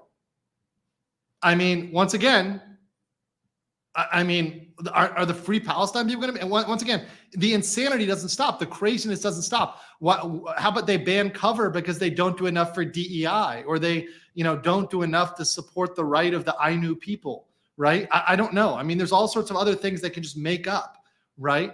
Because of Japan's political positions regarding the Sakhalin Island, I don't know, whatever, the Kuril Islands, whatever, regarding Dokdo, like there's all sorts of stuff you can find offense to if you want to be offended to it, and it just creates problems rather than solutions. Yukito Online says Western VTuber community has been a detriment to the overall VTuber industry. Most of the problems started by VTweeters and the woke side of Western VTubers. Gator, do you have any thoughts on this? Yes and no. I think the problem isn't so much it isn't so much like the people that actually love VTubers on the Western side. It's people who are completely outside the community that want to, just like any community, whether it's Warhammer, whether it's Magic the Gathering, whether it's video games, you have people, these outside tourists that want to take something and they want to convert it for their own personal benefit, for their own personal amusement, and inject their ideologies into it. So I wouldn't say it was necessarily the Western VTubing scene, because these people are outsiders. They're trying to force their way into the industry and take it over. They have, they are not fans. I don't claim them. They are not my brothers. No. I do not claim these people at all. And I don't claim Patrick with his Pinochet Con 2024 free helicopter rides. I don't claim you, Patrick. I don't claim you. Thanks, Patrick. Ultra based. Longtime supporter of the channel. Mazrova Palma for 10 Legal Mindset memberships and Douglas Diaz for 5. Thank you so much for the 15. Mazrova Palma for 10 and Douglas Diaz for 5. Thank you guys. Ultra Giga Base. Definitely Fighting monkey. Definitely chat energy there. Thank you so much, guys, for that. And say thank you in the chat for those gifts. LJ O'Rourke saying, damn, Legal Mindset popping off. When you guys get me started on something that is like, I forgot about that part of my trauma in regarding to volunteers, because the biggest thing I hate is people who get something for fucking free and can't say thank you. And one of the things I have, and maybe this is a generational issue, maybe because I'm an elder millennial and I just see it as fucking ungrateful as shit. I at least say thank you for things. Now, I realize there's some things I got that I'm very privileged to have, but I at least am appreciative of that. But when people get something for free and do not say, hey, this was free, it's like getting a free hamburger and saying, well, it's got pickles in it. Can you get rid of the... It's free. Take the fucking pickle out yourself. Okay. The entitlement. It's just the sheer entitlement of it. Like these people at OffKai, they're getting to interact with a lot of their Oshis, not only for free, but they get to talk to them on a personal way that none of the rest of us really do. So it's not just the fact that they get to go to this convention for free. They get to interact with all of these different VTubers for free and, build connections with them. And they're sitting there and that's not good enough for them. Yeah. Let's see here. Tried to make a Comic-Con joke, didn't fully land. Oof. I think it ended in 1991. Fellows says Genghis Khan happens every year in Denver. It's a gaming convention. Oh, awesome. Mr. Fish says cute. No, Kirsche's literal Who armor. She'll be all right. Shorio says, I want to be an indie VTuber once I got the equipment. I won't do cons at this rate of successful. Hi, Gator Senpai, by the way. Senpai has noticed you, Shorio. Noticed. Movie theater in America is cartel business. Yeah, and the movie theaters are going the way of movie theaters. Normal movie theaters are going to look like drive-in movie theaters. They're going to be a very niche thing in the future. That is for sure. Angel Dust says, look up Wow Chicken VTuber video, 11 seconds. Because I'm on my not normal rig and I need more time to look at videos, I have to look up any requests. I'll have to look up them afterwards, and we got a lot to get through. So I will try to get that next video I do, which will be tomorrow for sure. I'm gonna be streaming daily, sometimes even twice a day for the next week. It's gonna be insane. Super Iron Bob says, in my experience, it was people paid to run the con, and the volunteers were the polycule of big tech employees. It was kind of gross in a respect. I frankly think the leadership wanted this too. They just weren't brave enough to say they wanted it. I really do. I really think they didn't have the gumption and the fortitude to just say that they wanted to do this. And we can't completely discount the idea that he may have been lying and using volunteers as a catch-all for staff, or even, and this is something I've thought about too. Another guest may have asked for her not to attend. Someone with more sway. And that's just a theory. There's no evidence to suggest that, but it's something I've considered. Suggest that at all. It is a theory, and it is possible, and they could have said that. That is very possible. Very possible. Which is why this comment is very pertinent. Late Man Parodius says, gatekeep your hobbies, or else you will be pushed out by invaders. Gatekeeping is a fandom's immune system. I had Arch on to talk about why gatekeeping is a good, and I think the Warhammer community is kind of seeing that right now. How perhaps they need to man the gates there to keep some stuff out. Nick Cruiser Risers, longtime supporter of the channel, said that then the damn burger is tainted by the pickle flavor. Tainted. Disgusting. Look, it's a free burger. Shut the fuck up, Nick. Hollow Shrimp for 200 Argentina says, I live in Argentina and I'm 180 centimeters tall. There you go. And some nobodies tried to beat me up because I didn't really go with their free Palestine fiction. I had to defend myself just for a comment in my own Twitch stream. In your own stream. Wow. That's crazy. And I'm sure they called you all sorts of horrible names, like a Yahtzee, like a this and that, like all this and that. I'm sure they called you all those names because you didn't go with their stuff, right? Once again, this isn't taking sides. I'm not trying to take sides in any of that. What I'm saying is, can we just fucking keep that shit to its own areas? And look, there's plenty of areas for you to debate geopolitical issues. There's plenty of spaces for that. There's plenty of platforms for that. There's plenty of appropriate venues for that. In your favorite VTubers comments is not the place to do that, right? It's not appropriate. And thank you, King Lugia, for the 5 Legal Mindset memberships. Extraordinarily giga. Hello, beso department. And also, thank you to Nonstop Dre there for also becoming a member. Appreciate that. And all those who are members of the BLM, appreciate you. And there will be a BLM stream, a members only stream in the future. So don't worry, that is coming. Catching basement dwelling stray shots here. But anyway, anyone who goes, wear all the Kirsche merch you have. Gator, you're going to be at the head of the Kirsche merch squad. And I even have a giant Kirsche cube I could bring with me. You should do it. I'm going to bring the Kirsche cube. Will the Kirsche. We call him Pinky Lee because he always wears pink. That's funny. From Singapore. That's a Singaporean. And also, Shiori says exactly why I told Rima why Singapore is based and why I love it. Although expensive and sometimes the government is this shows why I love Singapore. Well, look, I don't know anything about Singaporean politics, so I don't want to make a broader statement.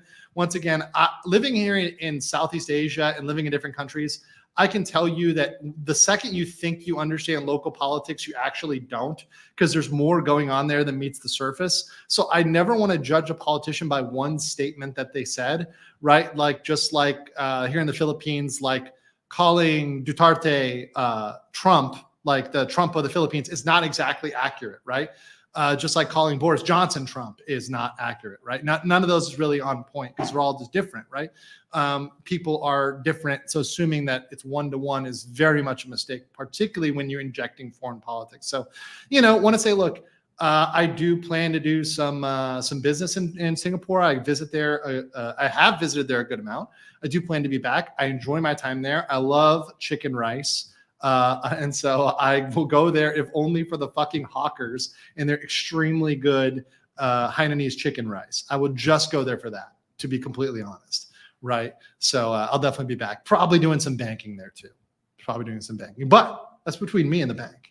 Saigi Kawahana says, howdy, Andrew from Texas. Well, it looks like I got some totally based to watch tonight. Well, I think back later, got to run 1 a.m. water test. Hey, check in on the replay. And if you're on the replay gang, make sure you smash a like and leave a comment below.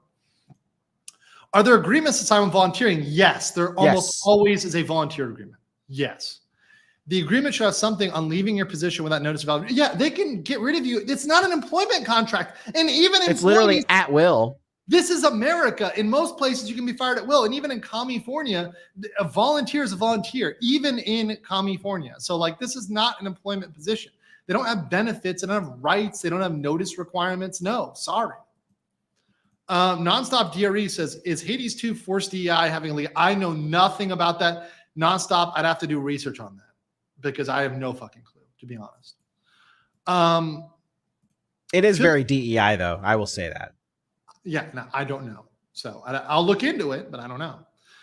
Phil Pat says we need VTuber visas now to keep the tourists out. That'd be awesome. Like, papers, please, for like entry into the chat. We're gonna build a wall and make Niji Sanji pay for it. Oh, that'd be build the wall and make the Niji sisters pay for it. King Lugia says, I'm a true introvert to say TQ out loud, but I nod bow to people who give me free shit. Well, okay.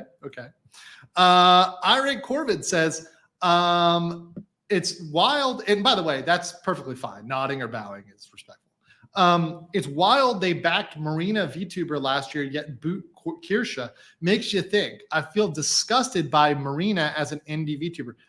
Was she the one who started the cancellation stuff over the Hogwarts game? Was Hogwarts? Yeah.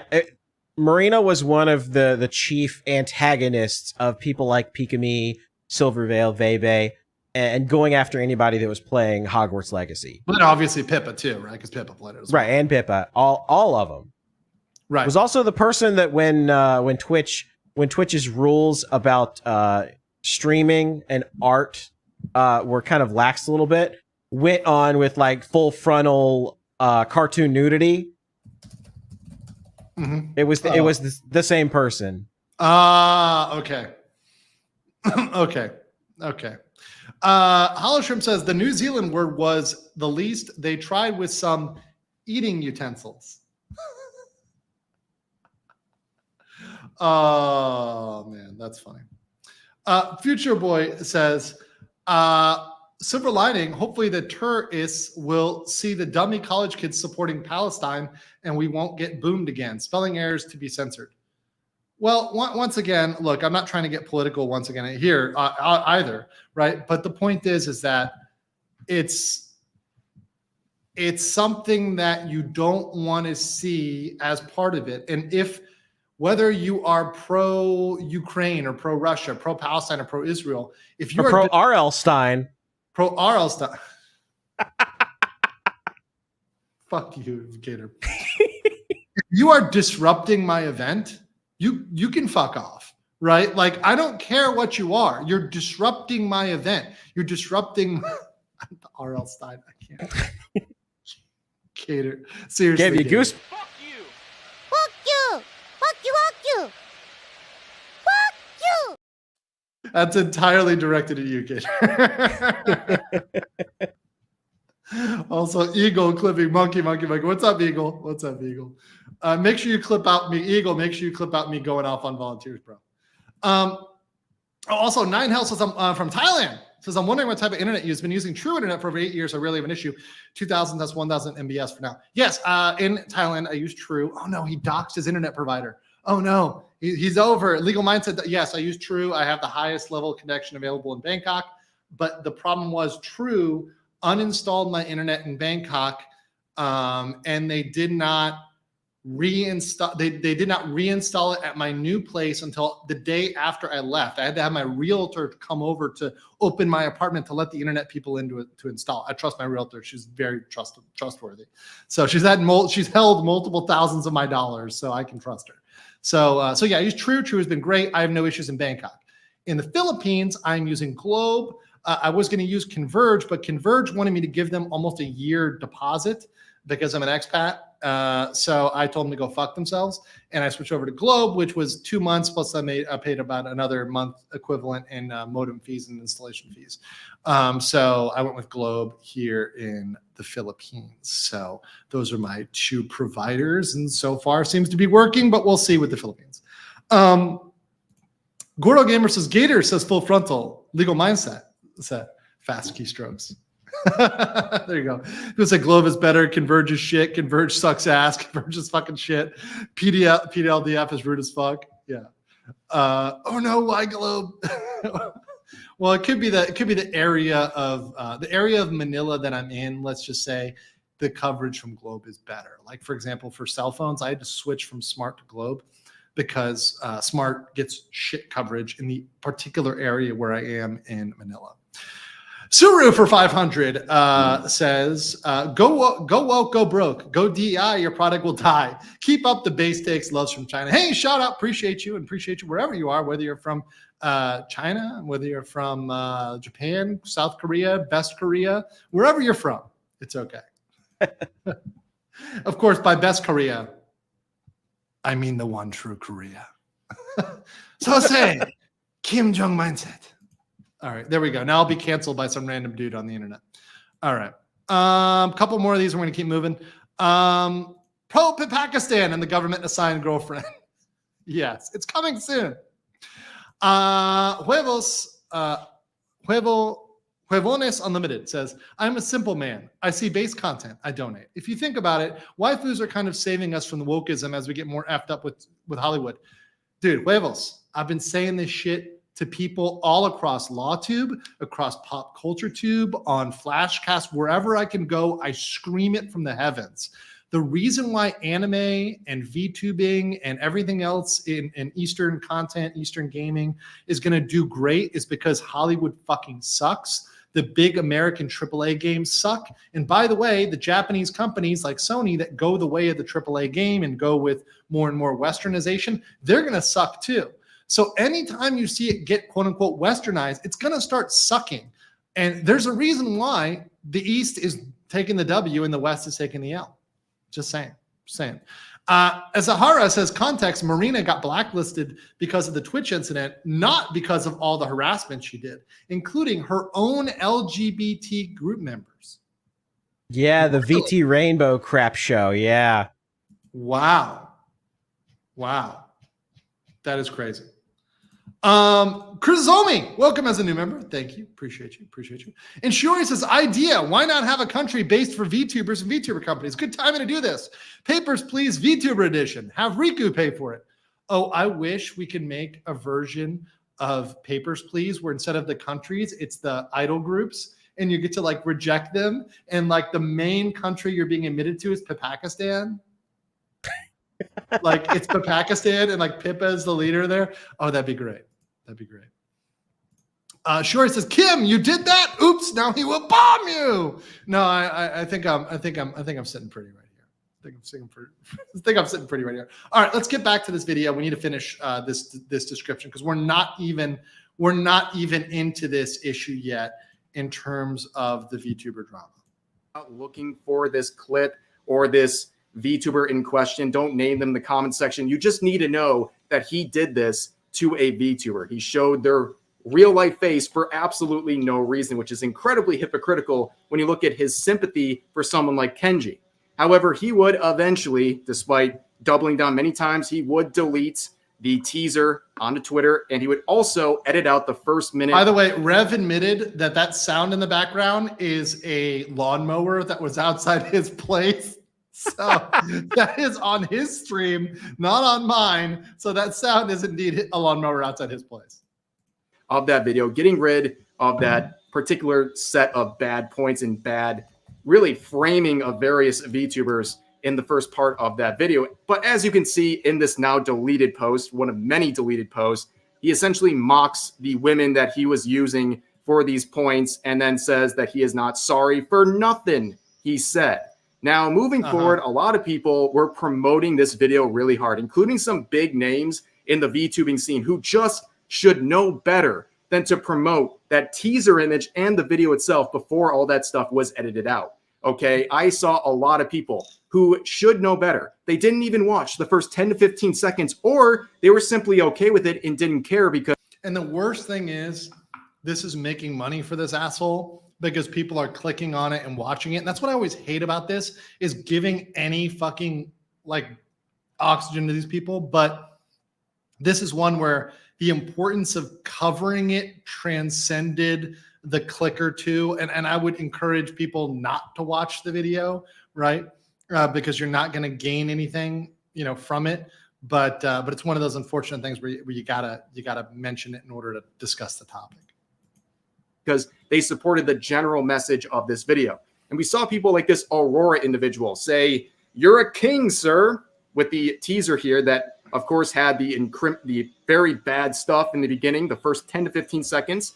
And on top of that, only a few weeks ago, when talking about the Kenji situation, she said, doxing will never be okay, and talked about how this can ruin people's lives and it's a threat to their privacy. Meanwhile, she's promoting and saying this is king stuff to a video showing the IRL face of a VTuber against their wishes, because clearly they didn't want this stuff to be circulating around.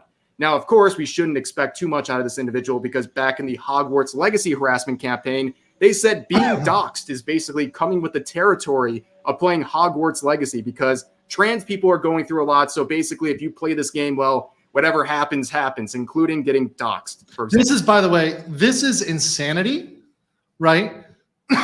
Relating playing a video game or being a VTuber to, and saying that because you are playing a video game, you are ending the lives of people.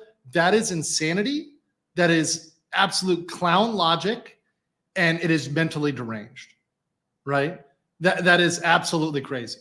And once again, you're saying doxing is okay here, but not here. No. The only reason you're saying that is because you don't want to be doxed, but you want to dox other people. Rules for thee, not for me. This is how a lot of these people are. And it's no surprise, because every time you unturn the rock, you overturn the rock, you unmask these people. This is always their logic. Their logic is always rules for thee and not for me. And it's absolutely disgusting. It's hypocritical. It's bullshit, right? And you don't need to make up. You're right. Someone said in the chat, if you want to be taken seriously, don't make up trolls to make up your point. Yeah. You don't need to do it. Just make your point logically, and that should be sufficient. Example. But anyways, this now looks absolutely terrible. Still up after 2 days, replying to the now deleted teaser of that video. You can pretty much frame this, put it on a wall. It's pretty iconic. Now, returning to the video itself, a lot of people have been attacking those criticizing the video and its creator, saying that these people are simply mad because he's calling out racism in the VTubing scene. What these people on Twitter don't understand is that two things can exist at the same time. Racism can be bad, and also the first part of this video was malicious. You can call him out for that while also agreeing with some of his messages too. But yeah, there is racism in the VTubing scene. You want to know what that is, Gator? What's that? Uki. I knew you were going to go there. Uki with his sounds about white and his 1 million white people comments. Yeah, that's racism. Yeah, we can call that out. Sure, that's actually really valid to call out. It's also, by the way, it'd be valid if there was real, actual racism that was going down, and it was and it was going down for any race or any people. It does need to be called out, right? Forget about Uki, right? People forget about Uki. I'm sure he didn't mention Uki in his video. Probably I'm sure he didn't mention Uki in his video. So yeah, once again, I'm all for calling it out if you have an objective, example. But let's make it an example that's pretty clear. I don't know, like naming an entire race and labeling them bad. It's really, really, really, really, really interesting. So I think that's enough to get us through the basics of that one. So you guys have some basic background on this guy and what he did and kind of that basic video there. And then getting to some more factual information, right? Because I don't want to steal the thunder from the whole Rev video. You guys can just go watch that, right? What we had a person who was apparently the girlfriend or something, or the partner of Shizzy the God at the beginning of COVID, and we broke up about a year after. So apparently he's been, calling him out for his hypocrisy and bringing up some points. So this person worked on their model around December 2020, and the fact is they have those files here, so they posted them just to show, like, oh yeah, they were the ones that made the model, right? They were the ones that made that model, right? So this is interesting because Shizzy, right, mocks deep voice VTubers and says their natural voice is deep, it's all good. Interestingly considered, he harassed a deep voice VTuber by calling him a cancer patient or corpse wannabe and falsely accusing him of having herpes. Now, I want a full stop there on falsely accused of having herpes, okay? This right here, guys, is defamation. Wasn't there a rapper that won a case that was very similar to this fairly recently? That would be Cardi B. Cardi B won a case related to her being alleged to have herpes, right? So if somebody decided to sue him over that, that would definitely be a slam dunk if he said that. So there you go. He's got one huge legal thing if he's able to prove that as defamation. And I'm sure he didn't mean it. Some people said, isn't chickenpox herpes? He didn't mean chickenpox, I'm sure. I'm sure he meant it like the particular one that is pernicious. In defamation cases, it's always what a reasonable person would assume. And when you say herpes, a reasonable person would assume you mean the genital kind. Mm-hmm. Also, Rem said, wouldn't this violate California's PC 653? The defendant only needs to post information on the internet that will encourage other people to harass or stalk the victim. Also encourage harassment. Yes, it very much could trigger that statute in California. If the defendant is in California, which I believe people are saying they are, then yes, that could trigger that statute, and this could be potentially criminal, right? Potentially. We need more facts. We need these things to be verified. We need a police report. But yes, this could be potentially criminal.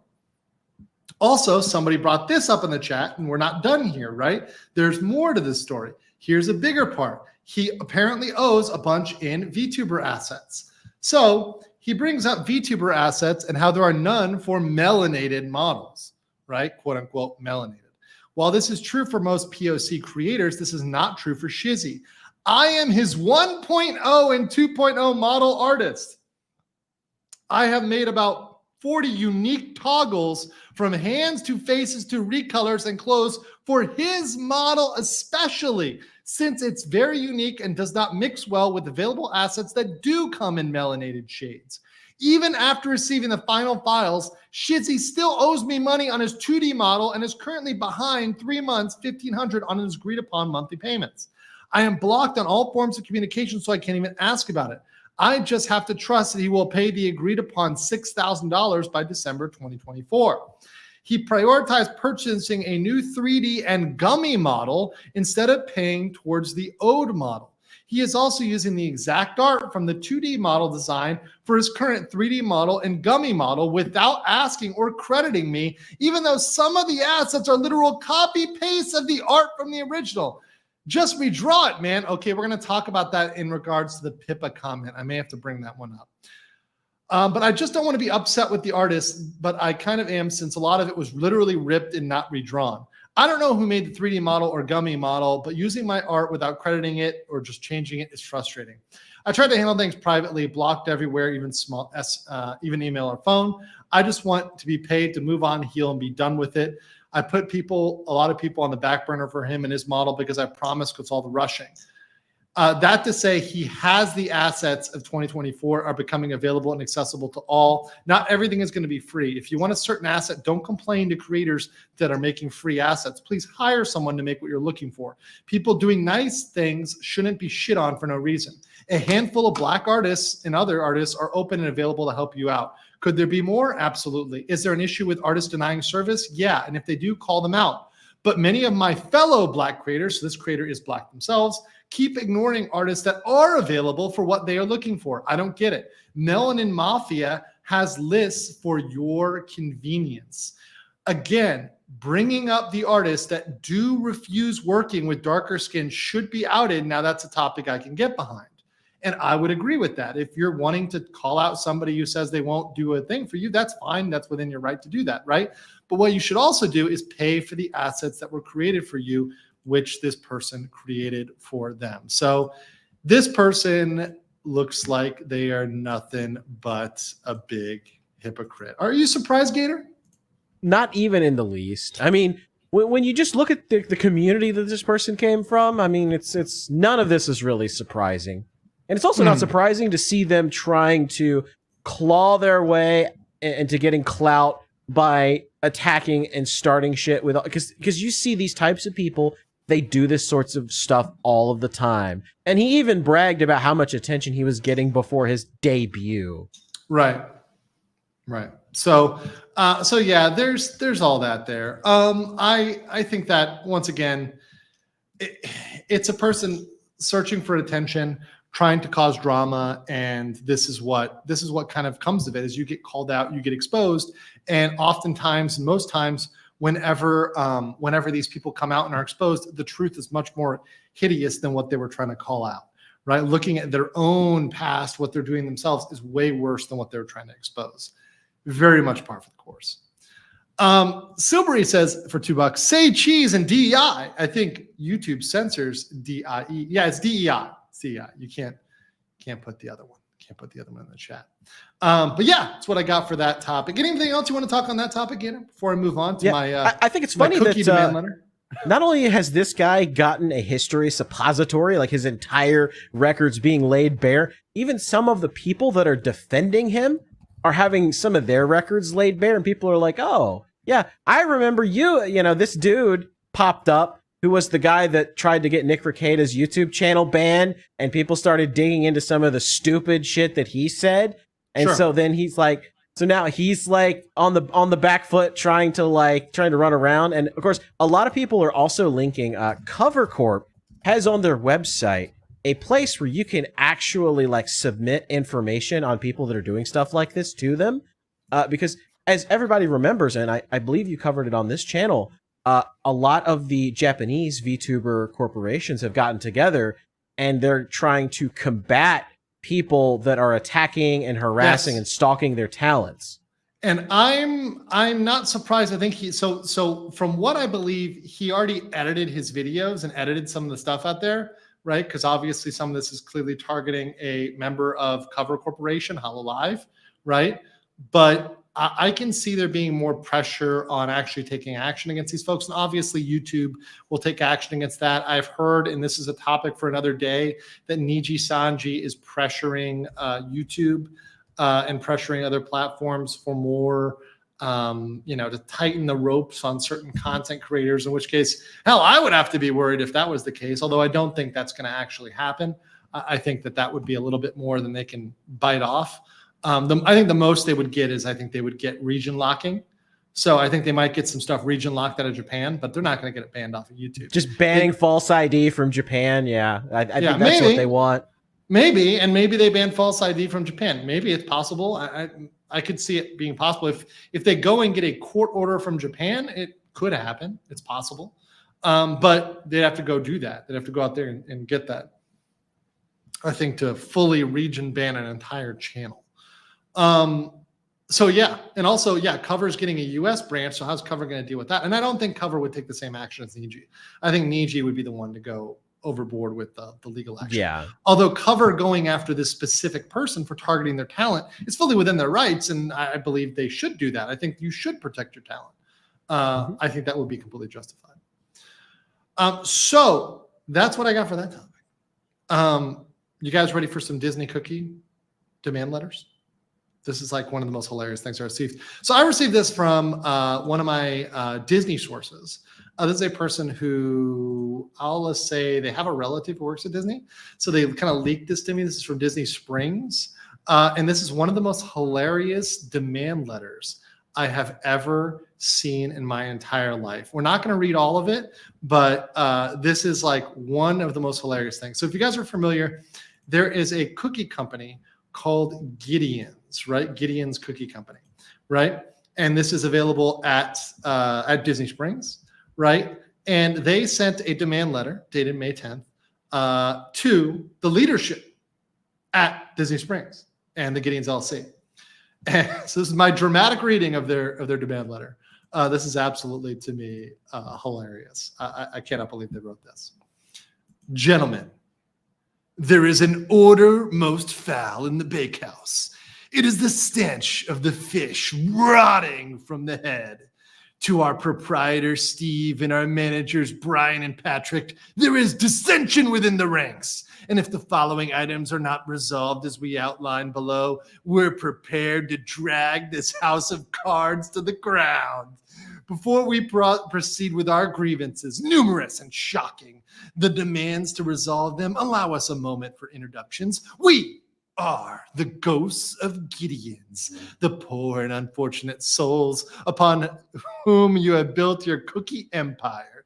We are the many, the unseen, and as of the disastrous meeting May 6, 2024, the decisively unheard.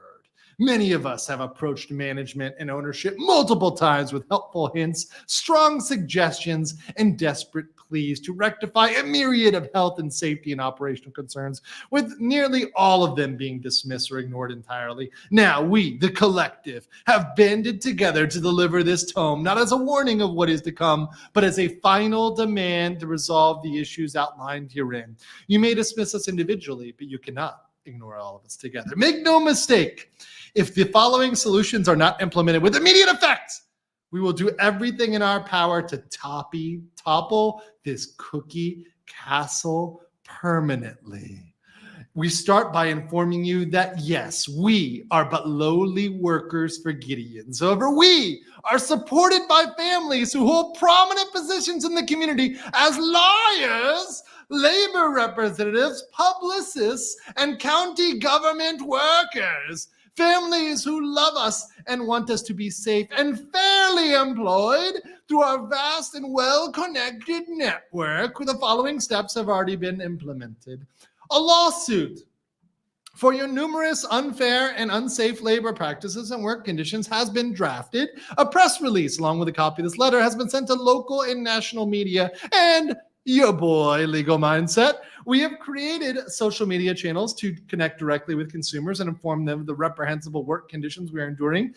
We have filed health and safety reports with local government bodies detailing the extensive issues we are facing at the Springs location, and we have informed Disney Springs leadership of our position related to the above. All cases, these contempt bodies are awaiting our word. If the demands listed herein are not satisfied immediately, we will, in tandem with the above, begin a campaign to inform the world of your numerous transgressions, filing lawsuits, media coverage, exposing you and the company for the shill that it is. And we will not stop until the bakehouse bakes no more.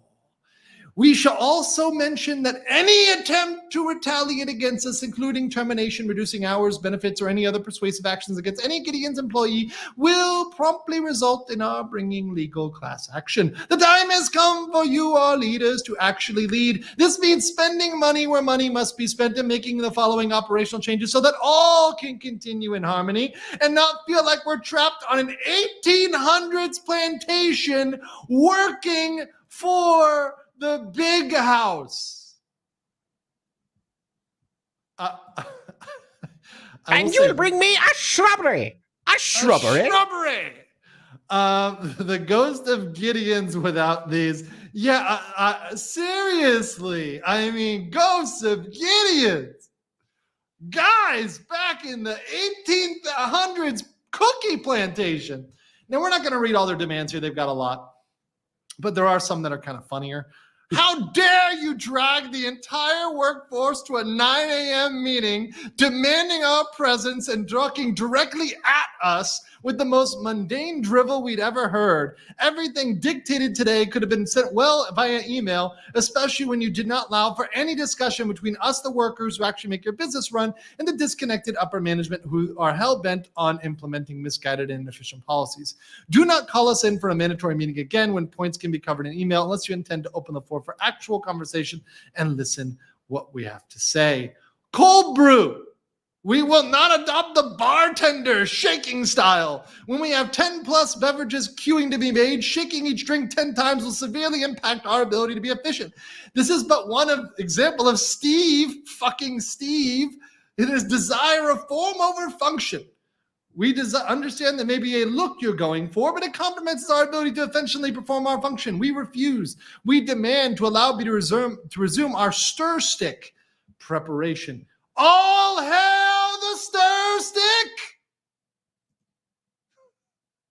There's a lot of these stuff, guys. I don't want to really get into it, but there's some other ones here. They're asking for tips right here. So they were saying, let us be clear, we're the lowest paid employees. We are informed we are not allowed to ask for tips. That's actually very interesting. In fact, from what I understand, Gator, correct me if I'm wrong, but in America, most places are getting kind of crazy with the tips, right? Like I think everyone has like the tips available. Yeah, like, it's getting crazy now to the point where like you're going to the register and you're paying at the register, and like just even like regular places that you normally never tip before, they have like a tip button, and I'm like, bruh, I am not going to tip you at McDonald's. I don't care how good that burger is, and it's probably not. Yeah. Exactly. And like, I'm sorry, like if I'm all for tipping a employee at a restaurant, right? Or whatever, a bartender, whatever, that's fine. Tip your bartenders, right?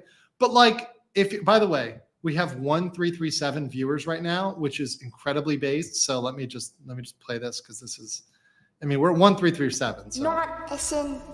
I cannot absolve you. Mega based. So that said, tipping a McDonald's employee or like an employee that you're just going to the register, you're at the Dollar General and you're going up and you're just paying at the register. I'm sorry. No, that you need to pay your employee better. Like that's just you trying to not pay your employees.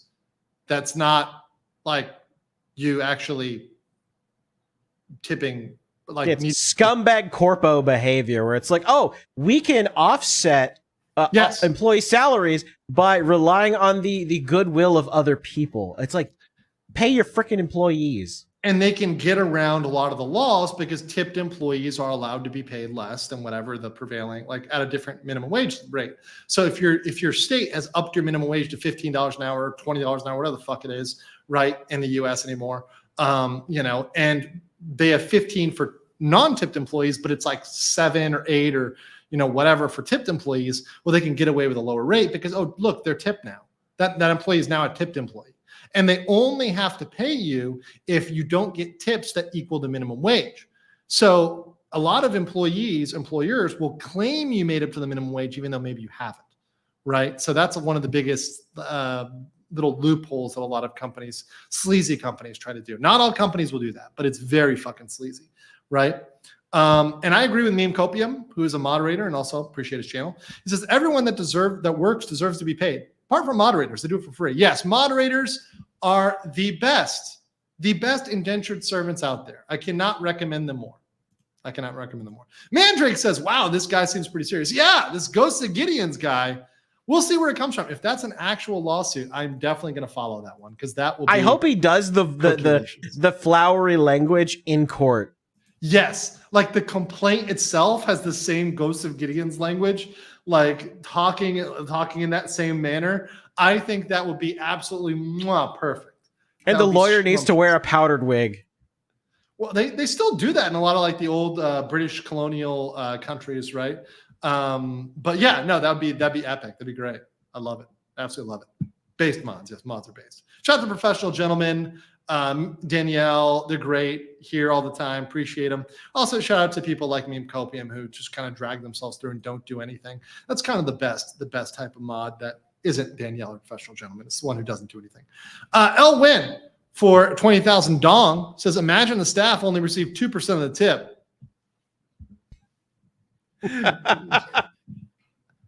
Nichi Sanji, RIP. Oof. Speaking of which, guys, I know that there's a lot of other topics. I know there's an Nichi Sanji topic to get to. I'm going to get to that. Trust me. There is one more topic I'm going to get to tonight because we're at 2 hours and 13 minutes and I've still got you. So I want to get to this Pippa Pipkin tweet. So it's based to clock. We're going to get to this. This is the last topic for today, and it's the Pippa Pipkin tweet. And here it is. This is the question that we've all been waiting for, which is, it relates to kind of what we're talking about earlier, actually, which is question for VTubers and artists, right? And that is, if you commission a reference sheet and you take that reference to a 3D modeler, and the 3D modeler creates a one-to-one of the reference sheet, and you use that 3D for commercial purposes like streaming, do you have to pay commercial rights for the original reference sheet? So I feel like I need like a, is there like a freaking, does this have like paint on it? You know, so like there's the original, sorry guys, this one is the one where I have it accidentally in light mode. Me scusi. But essentially, you have the original reference sheet, right? So you've got the reference sheet. So you've got the reference. From that, you've got the model, right? So I'm going to like make a little thing in paint here. And then there's you, right? So a lot of this depends on what you're doing here. Okay, guys, ready for my MS Paint here? I just did it in 2 seconds. Okay, so here's my untitled paint. Get ready for the light mode. You guys proud of me? You guys very proud of me? Okay, so as a reference is the model and you. Yes. This is really great, guys. Okay, so here we go. All right. So if you do you have to pay for the reference sheet which someone bases a model on? Now, I want to make something clear. If there is commercial rights available and there's the option to buy commercial rights, you need to buy those commercial rights from the person who makes the model. So clearly, if commercial rights are a thing, you should be paying for them from this. So for the model, you absolutely do need commercial rights. The question is, for a reference sheet on which your model is based, do you need to pay for commercial rights? So there's a couple questions here, right? And these are very important questions. And that is, did they give you the option to buy commercial rights? Because a lot of times they may not mention that. And if they do not say, like, for example, if you go to Fiverr or Upwork or somewhere else, and they don't give an option for you to buy commercial rights, presumptively, you would have the rights to do whatever the fuck you wanted with it. Right? Anything that they don't specify, any limitations they don't specify, it can be assumed there are no limitations. Right. Now, if you do specify it, that's different. If that reference sheet gave the ability to buy commercial rights and you didn't pay, there's an argument that the model is a derivative work and is substantially similar, and therefore there would be an ability for them to sue you. Now, it is going to be really freaking difficult to collect. Here's why. Because they're probably going to have to go through the person who created the model. They're probably going to have to, like, you're both going to probably have an action against the person who created the model. Because the person who created the model was certifying to you that they had commercial rights to turn over to you. So if you bought commercial rights to the model, they were certifying that they had those ability to give you commercial rights. So probably the person who fucked up is the person who made the model. The person should never make a model unless they're sure that you have the commercial rights to make the model in the first place if you're going to use it for commercial purposes. Does that make sense, Gator? You getting that? Yep, I'm picking up what you're putting down. So the person who made the model probably is the person who fucked up the most here and who may be held liable by both you, the VTuber, and by the person the artist who's salty about the reference sheet. Because the actual infringement is the person that made the model, not necessarily the person who commissioned the person to make the model. Correct.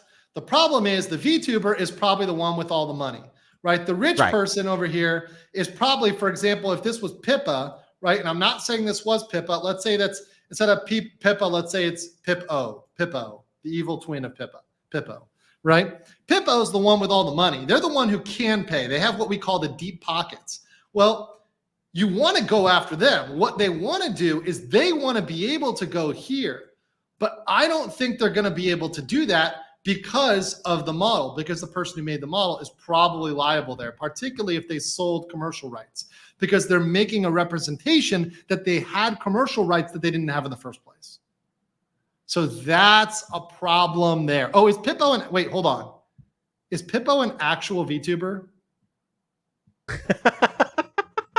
Is this a real VTuber? Guys, is this a real VTuber? Or are we just making this up? Is Pippo the hippo still there? Oh my God, there is a Pippo. Oh no! Pippo exposed! No, Willie, is there? Oh my God, hold on. Pippo VTuber, hold on. Oh, there is a Pippo! Wow. Oh, but they're a bunny? It's an artist. Oh, it's an artist? Okay, I just searched on X and I'm see like right here, I found like baby Pippo character artist. Is this the one you found? Yeah, that's the one I found. Yeah, it's an artist. Oh, good art though.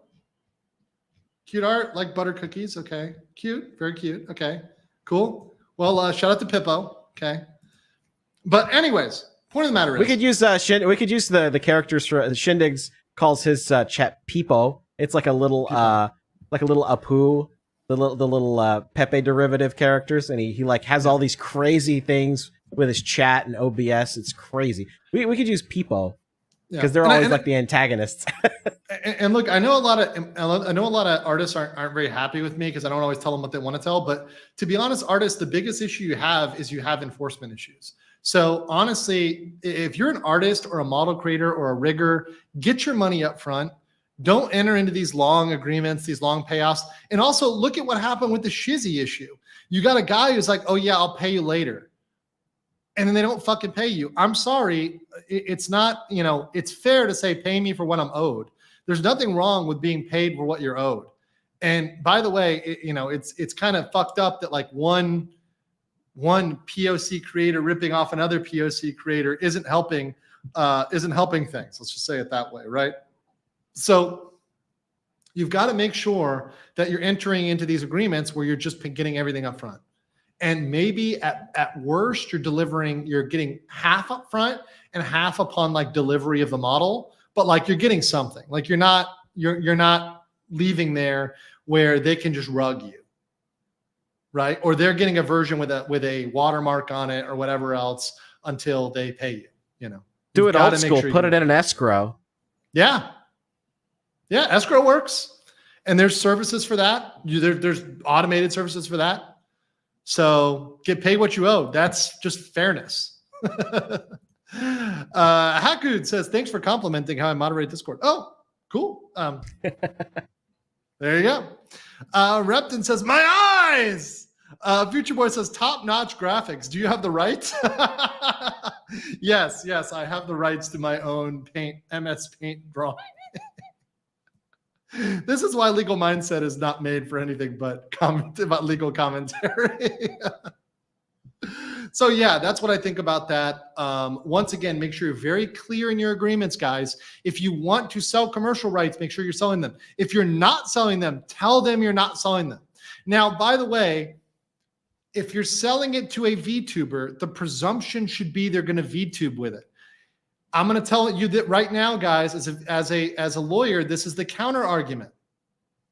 If you are selling a VTuber a model that you know they are going to use on Twitch and YouTube, and you don't sell them commercial rights, and they go and use it, and you try to say, oh no, I'm not allowing you to use it for that, they could turn around and sue you essentially out of breach of warranty, because your product should be fit for the purpose for which it is created. And the whole point of a VTubing model in the first place is to be used on streaming platforms. So if it's not fit to be used on the platforms it's going to be used on, Twitch, YouTube, etc., and therefore be monetized, well, then that's a problem. So you should just try to handle that up front, right? Just include it in the price, right? Just bake it in, get it in there, sell them all the rights, know what you're selling, and close out the deal. Don't try to argue over, was it commercial, was it personal, is it whatever, right? Because at this point, remember, almost everything can be monetized. Twitch can be monetized, YouTube, X, Instagram, TikTok, everything is monetized. So just make sure you're including it. Make sure you're including it. John Beck says light mode is bright supremacy.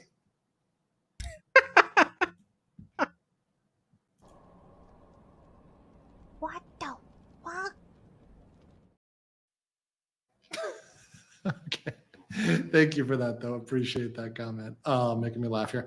Guys, that's what I got for today. Gator, you got anything else you want to mention here while we got you, and I guess before OffKai?